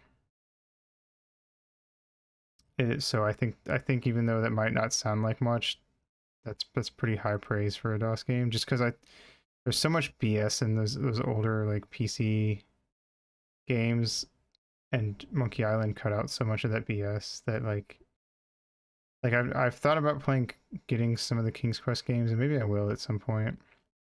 But I just don't think I would like a lot of those older DOS games, especially like King's Quest and Space Quest, is that what it's called? I don't remember. The Sierra games, where it's like, oh yeah, you stepped on the wrong pixel and died. Go back 5 minutes, because go back to your save you made 5 minutes ago. You know, shit, that kind of stuff is so popular, or so common in those older games. And that's kind of why I don't play a lot of NES games, and why, even though I have a lot of NES games on my games to play thing. Yeah, I heard about that. Also, that new King's Quest, it was tied to Homestuck, but I don't feel like getting into it now that we're at the end of the stream. But basically, the people who made that King's Quest game were originally tied to the Hive Swap game, and then they like broke off, and there's a lot of drama there.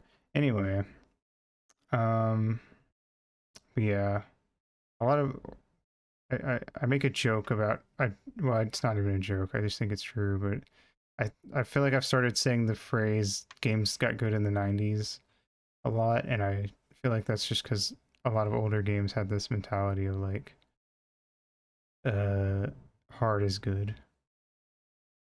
And I complain about that when I play like older games sometimes, even like RPGs, where like it's like there's no direction here. I was just supposed to wander around until I figured it out. DOS arcades, NES, Master System, Atari, Commodore, yada yada. Even a lot of SNES games. And Genesis games were pretty bullshit.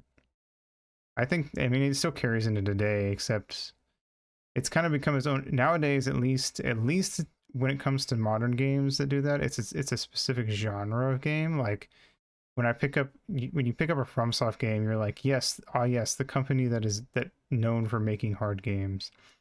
Like if I play Kingsfield, it's like I know what I'm getting into, or Shadow Tower, or Dark Souls, or Elden Ring, or The Adventures of Cooking Cream. I want to play the DS version of Cooking Cream because I want to see how different it is. Skull Island: Rise of Kong. That's a game.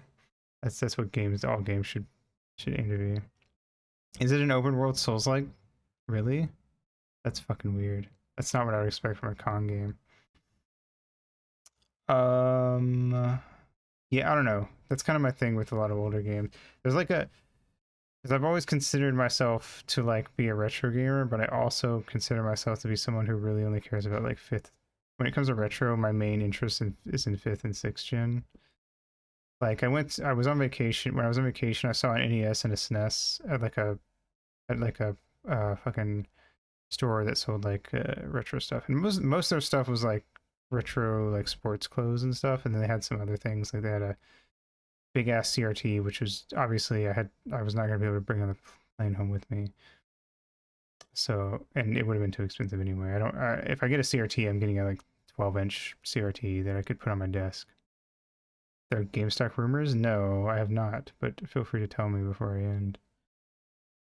But yeah, they had an NES and a SNES and some NES and SNES games, and none of them had prices, and I was just like, I don't care enough to get a price because this kind of isn't really my wheelhouse. I'm not even sure if I'll ever get a SNES or NES at any point. I kind of want to, part of me wants to, but I also feel like a lot of, not on top of me not liking a ton of NES and SNES games that much, I feel like they're also like going to be really expensive. Huge change, and we'll start having more retro games. Interesting. I might start slipping into my GameStop like once a month then, and see if there's anything like at a decent price. There's only one GameStop in my town. GameStop, right now, but I might start dipping in like once a month just to see. Actually, speaking of PSP games, I actually got the PSP version of Gudamine recently. It has the manual and the case and the game and everything, complete inbox. Not that I have a PSP, but I just really like Gudamine, and I was like, fuck it, let's go. And it's in very good condition. I'm gonna be honest, it's one of those things where it's like everything is in good condition. For all I know, the game doesn't actually play, but I kind of don't care that much, I guess. It's like $30, and just having it on my shelf was my main interest because I have the PC version. I just wanted to have it because I just like Gudamine. Yeah, I don't know, I thought it was cool. I also have a that like Shantae's Risky's Revenge. I have the fucking like fancy looking retro box, where it's shaped like a GBA game box, but it's the Switch version. I have that coming in. It's coming soon. Because I thought it was cool, and it's still like in the wrapping. And was not very expensive, which means that it probably isn't that uncommon. It probably was a bunch of those. So, yeah. That's fair. I don't know if I'm going to get that when it comes out. I'm probably going to wait, because I considered playing that when it came out, but if I hadn't played MGS earlier this year, I would totally do like a full-on marathon where I'd play every single game in a row, even though I don't really do that. They're very short, so fuck it. But I think what I'm going to do is next year I'm going to try to line up a marathon that we play the games in release order, and of course I'm going to try to do it so that we beat MGS2 on what day is it? April something? April 20th? I don't remember. Whatever the day in MGS2 is. The original Metal Gear, yeah, maybe. But also, I don't know. Those kind of fall into that. I've never played those all the way through because they kind of fall into that like same issue I have with mentioned just before with older games, where it's like they're kind of bullshit, honestly, especially the first one. So I don't know. I'm kind of weird with my I feel like my nostalgia for games is weird, is almost like weirdly specific, where it's like I do find 16-bit and 8-bit games nostalgic, but like not even to like a quarter of the degree that like I do when I see like a blocky ass polygonal N64 PS1 game or like a GameCube PS2 game. And Metal Gear Story is kind of like Kingdom Hearts, where I would argue that it's not as complicated as people try to make it sound. It's just that it's spread across so many different games that like it seems really intimidating. But if you play the games, it's pretty straightforward, I'd argue. Like there might be certain things you miss, but the overall story is fine. Yeah, but I think most of the branches people get snagged on are also things that I'd argue a lot of the branches you're gonna get snagged on are the parts where it's like that actually kind of doesn't make any sense. Does it have the whole alternate timeline thing going on? No, it does not. Not unless you count like Metal Gear Acid, which is an alternate game, but no, I don't think most people have played Metal Gear Acid or Metal Gear Acid 2. I want to because they're like card-based games, but they're like weird spin-offs. And most people wouldn't even consider them. They're not canonical in any way, so they don't matter. They're just games that do have the Metal Gear name on them.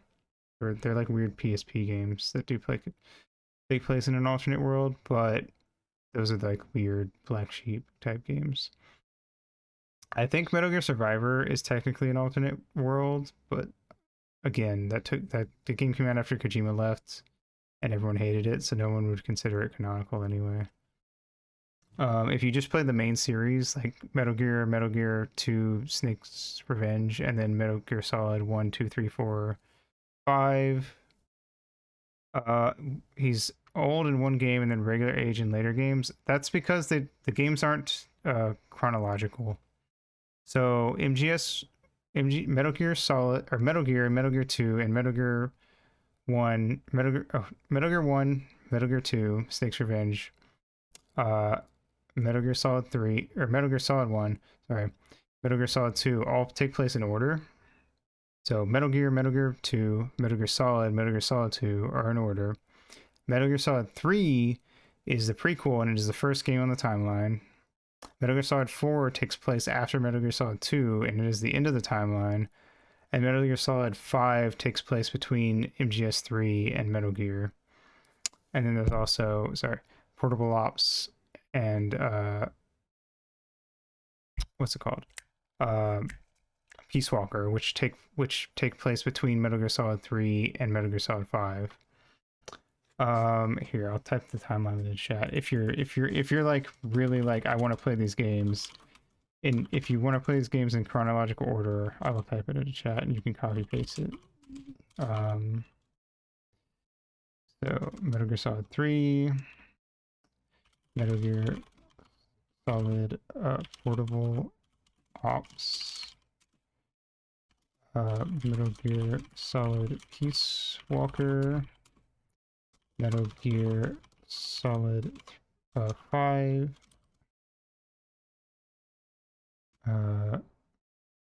Metal Gear Solid, or Metal Gear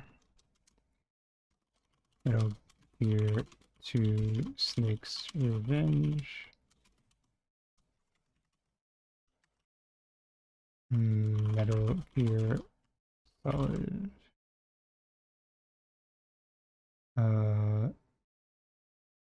Metal Gear Solid 2, Metal Gear Solid 4. And then Metal Gear Rising Revengeance is the last technically in the timeline, but I think you could I think some people would argue that's not canonical because I don't actually know how much Kojima actually was a part of that. But it does take place at the end of the timeline if you consider it canonical. And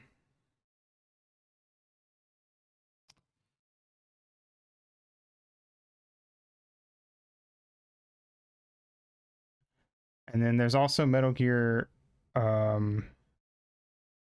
what's it called? Oh wait, sorry, Metal Gear 2. Sorry, Metal Gear 2 isn't Snake's Revenge. That's the non-canonical one. Metal Gear 2 Solid Snake is the canonical one. There's Metal Gear 2 Solid Snake, and then there's Metal Gear Snake's Revenge. And Snake's Revenge was released in the US, and it was like it was made by a different group that didn't involve Kojima because they wanted to put out another Metal Gear as a sequel to the original because they felt like Kojima was taking too long. So that's my bad. Metal Gear 2, the canonical Metal Gear 2 is Metal Gear 2 Solid Snake. But yes. I mean, it's kind of a lot, but they're really short games, I would argue. Like, Metal Gear Solid 4 is probably, and Metal Gear Solid 5 are the longest games. Metal Gear Solid 4 is tons of cutscenes, and that's the only reason it's so long. And Metal Gear Solid 5 is like an open world game, and that's why it's so long. Because it's sometimes you just don't know which direction to go to like advance the plot per se. So you kind of just get like stuck. Kind of like if you're playing Breath of the Wild or Skyrim or something. The game might take you a long time, but yeah. Very cool ladder. That is a Metal Gear Solid 3. Metal Gear Solid 3 is my favorite of the series, and it is a very cool ladder, and it makes me coom. What a thrill.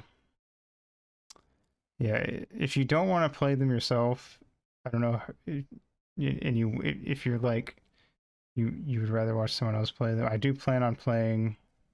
I'm probably gonna do like a marathon next year of the series because the things are coming out. Although the problem is, I don't have Metal Gear Solid. Well, I have Metal Gear Solid 4 on PS3, but I don't really want to stream it because like it doesn't look very good. I don't know. I feel like I would rather wait for Volume 2 of the thing to come out, the HD PC things to come out, because I'm pretty sure Metal Gear Solid 4 will be in it. But at the very least, I'm going to stream Volume 1 next year to time it. Could get the Switch one in the collection. I'm just going to get the PC one, because I don't trust the Switch one. I feel like they're going to fuck it up somehow.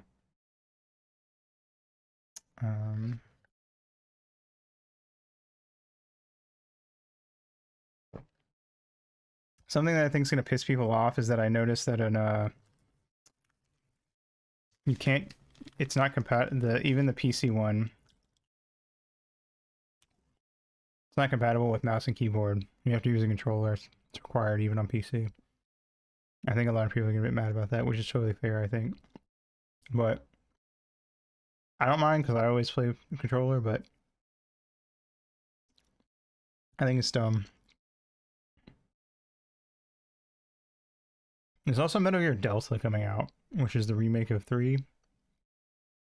I'm curious how that's going to go. I'll play that day one, because Metal Gear Solid 3 is one of my favorite games of all time. I'm considering playing Mario RPG remake when it comes, like right when it comes out, but it's not like one of my top games or anything, so I'm not totally sure if I would care enough to like jump on it immediately or not, because I've wanted to play the original for a while. MGS3 will have the 3Ds extra on it. I have no idea. The 3DS extras are interesting though. Yeah, the photograph camo, I don't know how they would get that to work. That is an interesting thing though.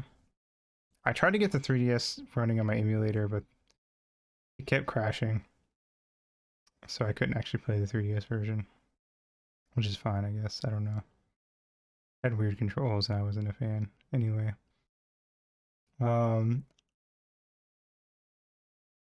Maybe? We'll see when it comes out. Yeah. Yeah. If that is the case, then it'll be funny to watch speedruns because they'll be like, oh yeah, just use this screenshot of this like this specific image or this specific color, and you just like have the best camo like this camo is just really good. We'll see. I don't know. Yeah. I know I'm gonna play the Thousand Year Door remake, but like, and maybe not day one, but like I'm gonna try to time it to as close to day one as possible. Cause like that's, oof, such a good game. Definitely want to play that. I want to see how good the remake is. I would be playing that anyway in my free time, so I might as well stream it. Hooting and hollering. Yeah. Especially when we get to Vivian. I'm gonna fucking coom.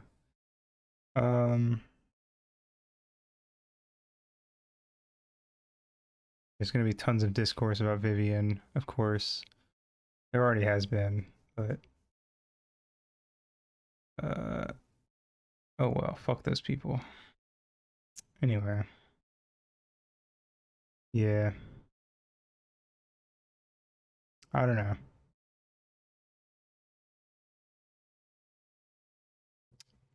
Yeah. Vivian is a character from Paper Mario: The Thousand Year Door. Dupless is going to become a Tumblr sexy man. You're probably right. Dupless probably will become a Tumblr sexy man, actually. Now that you say that. Surprised it hasn't already happened. Dupless is fun, though. I like pretty... I don't really think there's any... Every character I don't like from Thousand Year Door is a character I'm not supposed to like, so it's one of those, like, I like to hate them kind of things. So, like, I don't know. I kind of hope that if we're talking about like future games, I kind of hope that next October we get the next Deltarune, but I'm not going to hold my breath because I would rather Toby take his time with it and make the game he wants to make as opposed to rushing it. Yeah, Vivian's cool. There's a lot of discourse to be had potentially around Vivian, but it's all stupid.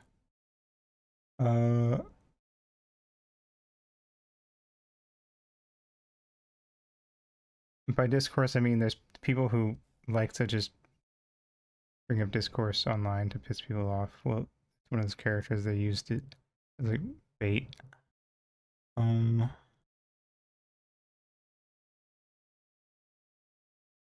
But what's wrong with Vivian? Absolutely nothing. It's just one of those things where like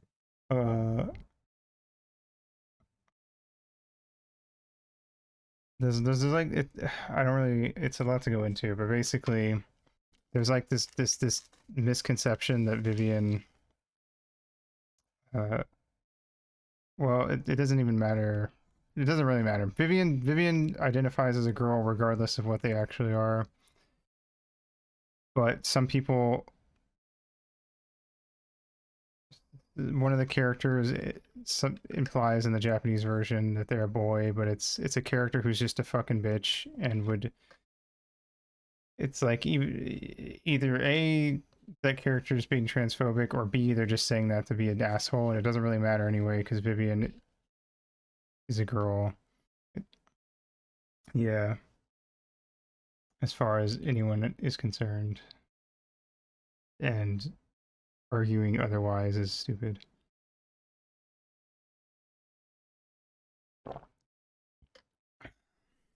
But I did like, I saw one thing where it was like, somebody was like, actually Vivian is a boy, and they posted, I can't remember her name, but the leader of the Shadow Sirens. It was like her with like a text bubble coming up. And it was just like, that was literally every single reply. They do, so I'm not going to get into it. Japan's view on gender is different from it. Japan is very insular. Japan, I don't know. Japan has its own way of doing a lot of things. And then I've heard some people mention, I don't even know how true it is, that the programmer kid, I don't remember what they what they actually identify as. Because I know that's a big discourse, but it's been too long. Uh, characteristics, gender male. I know. I think they expressly identify as male. That's what I looked at. I wanted to look it up first, but I'm pretty sure Chihiro explicitly identifies as a male, regardless of what they are or what they were born as. I remember Aaron got some shit because I think he referred to Chihiro as she exclusively and got some shit for that. I could be remembering wrong, but according to the wiki, they identify as a male. I don't know. We'll play the game. I don't remember. It's been a while. I don't really care. My argument for that kind of discourse is always if the character says, the second the character says, "Oh yes, I am blank gender," then like I feel like all arguments are out the window. Because as somebody who's non-binary, my opinion is it doesn't matter what anyone says. If the character says they identify as a certain gender, then that's the final. That's it. That's the end. That's the final line. Like it's gender is a personal thing. So it doesn't matter how somebody dresses or how someone presents. If they say they're one thing, then they're that thing, and then there's no argument to be made. So like with Vivian, everyone except for her two shitty ass sisters refer to Vivian as she, and Vivian presents female, so it's like obviously Vivian is female. Vivian is a lady. If we get later in the game and Chihiro goes, "I'm a he, thank you very much," then you know Chihiro is a he. The end. Currently they're being referred to as she, but I'm kind of not sure. I don't take that as a confirmation of anything because Naegi is a typical dumbass protag. I mean, he's not a dumbass, but you know what I mean. He's like the typical like shonen type protag. Yes, it was. But I'm pretty sure that like it's explicitly stated in later games that like Chihiro is like, I am a boy and I don't care. Like I am a boy even though I dress like a girl. I identify as a boy. I'm pretty sure that's like explicitly a thing later on. If it's not in this game, it's in one of the later ones. But yeah, my thing is always I just go by whatever character says. Like Bridget is a girl, right? They identify as a girl. Originally, I think the whole thing was like they're a boy but they dress like a girl, but now they just straight up identify as a girl. So it's like, okay, well that's that. There's no real argument to be had about it. Obviously, people will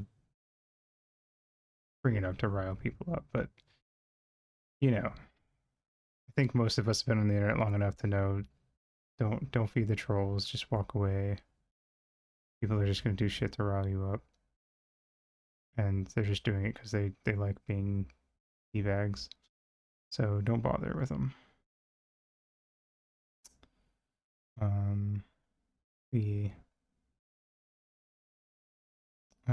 Yeah, I don't know though. I might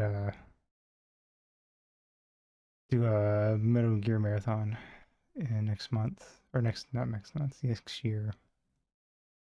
I definitely won't be doing one when it comes out because it comes out like in the next week or so, week or two, right?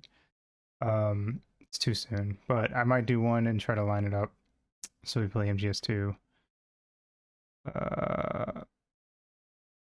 in April and we beat it on whatever day is like the special day in that game. I can't remember what day. I think it's the 20th or the 21st. I have to double check. And then we'll replay MGS3, which is probably going to be like, because I'll be playing them in release order if I do that.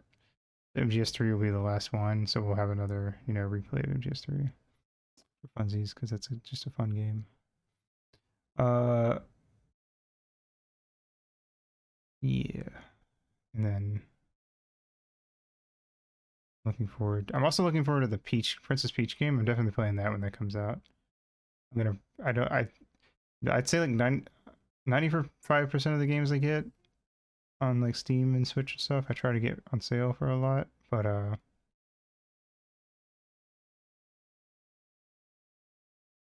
maybe MGS3 and Majora's Mask are like up there. I know when Deltarune drops next, if I'm debating because I think if Deltarune drops out of nowhere, which Toby likes to do, I'm probably going to just play Chapter 3, 4, and 5 because they're supposedly going to drop all together at once. Drops out of nowhere, I'll probably just play all 3 and won't bother replaying the first 2. But if we get like a week or two's warning, I'm probably going to replay Chapter 1 and Chapter 2 before Chapter 3 and on drops. So it's going to depend on that.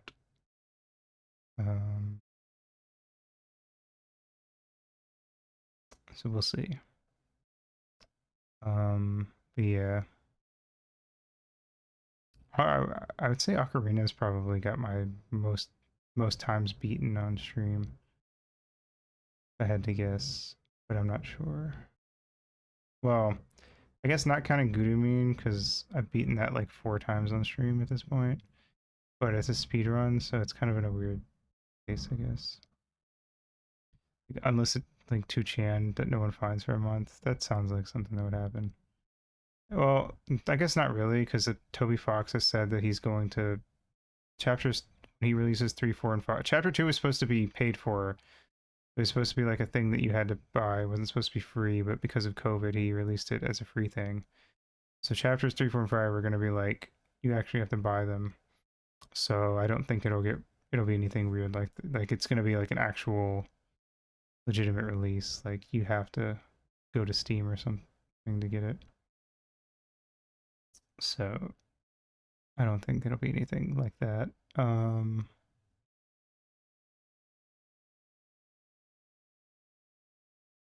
wonder, apparently chapter 2 is supposed to be the longest chapter. That might actually happen. Homestuck 2 crashed the website and that it's on, and nobody even gives a shit about Homestuck anymore. So Deltarune actually crashing Steam seems pretty believable. Let's see. Anyway, I should wrap up. Yeah, so we doing Arby's Still Cares? What about Homestuck? Fuck Arby's. Arby's sucks. More of this tomorrow, and Friday. Okay, I'll check in a sec. I don't remember my schedule. Actually. Let me check. I'm doing Yokiros this weekend. I remember if it was Saturday or Sunday. Of course, Twitter is taking forever to load now.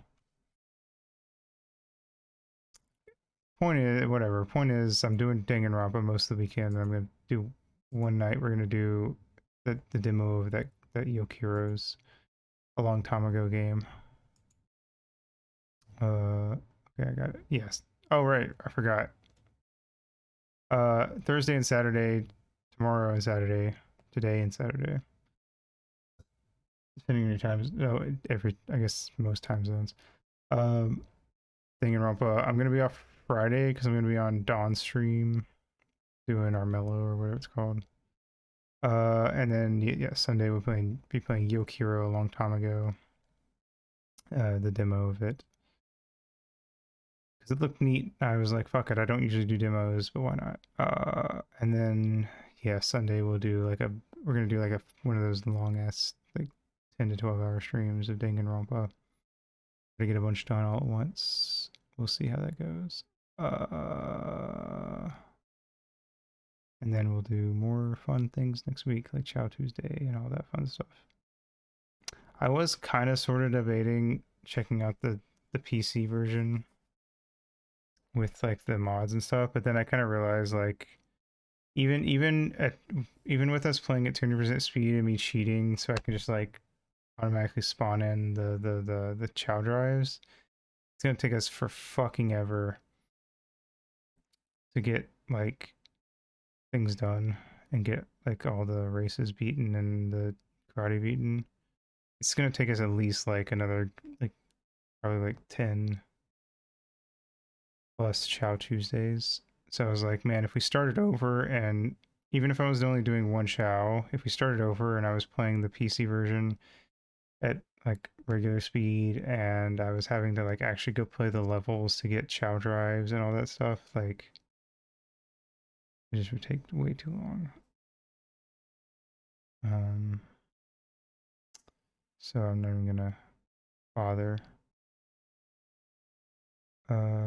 Yeah.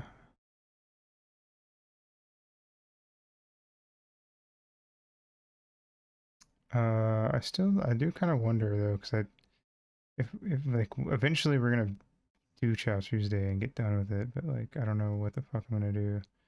I mentioned that on the other stream yesterday or Tuesday, but I guess I probably just be better not to worry about it until we actually get to that point where we actually like have beaten everything. I don't know. I don't know. I just don't know what other games I could even like replace it with if I wanted to do like a thing where I keep making Tuesday or like one day of the week, like a special week where we do the same game over and over. I guess I could just make weekly, maybe make weekly Go-To-Me runs, but I don't know. I kind of like Chow Tuesday in the sense that it's such a chill thing. Like it's where it's like a thing where we just do nothing and can just chit chat. So I'd want it to be something like that, but the only thing I can think of is Animal Crossing, but like if I only jumped on once a week into my town, there'd just be a ton of shit to do. It'd be kind of annoying. And like I mentioned on the Chow Tuesday stream, I feel like if I would really prefer to play for like an hour or two a day if I was going to do Animal Crossing playthroughs. So I don't know.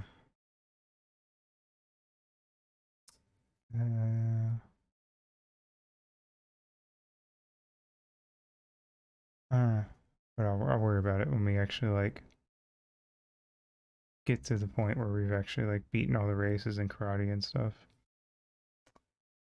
Anyway, let me go see you streaming. Jaruna's playing Eternal Darkness, which is neat. The only problem I have with that game is you have to beat it you have to beat it 3 times or 4 times. You have to beat it at least 3 times to get the real ending. It's one of those games.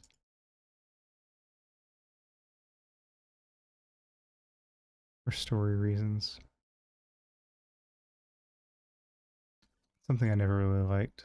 Especially because in this game the playthrough really isn't that different. Anyway. Red Ranger though. It's an interesting, weird horror game for the GameCube. There's Ringo, my artist. You should go follow them. Here's my Shoshules. And then,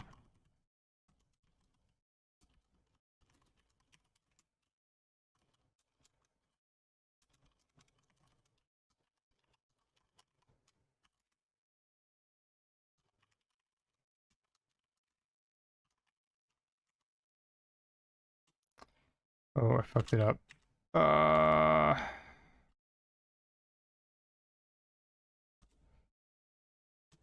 There's the red message. Yeah, that's it for me then. So, have a good day, good night, whatever it is for you, and I will see you in the next stream. Mwah.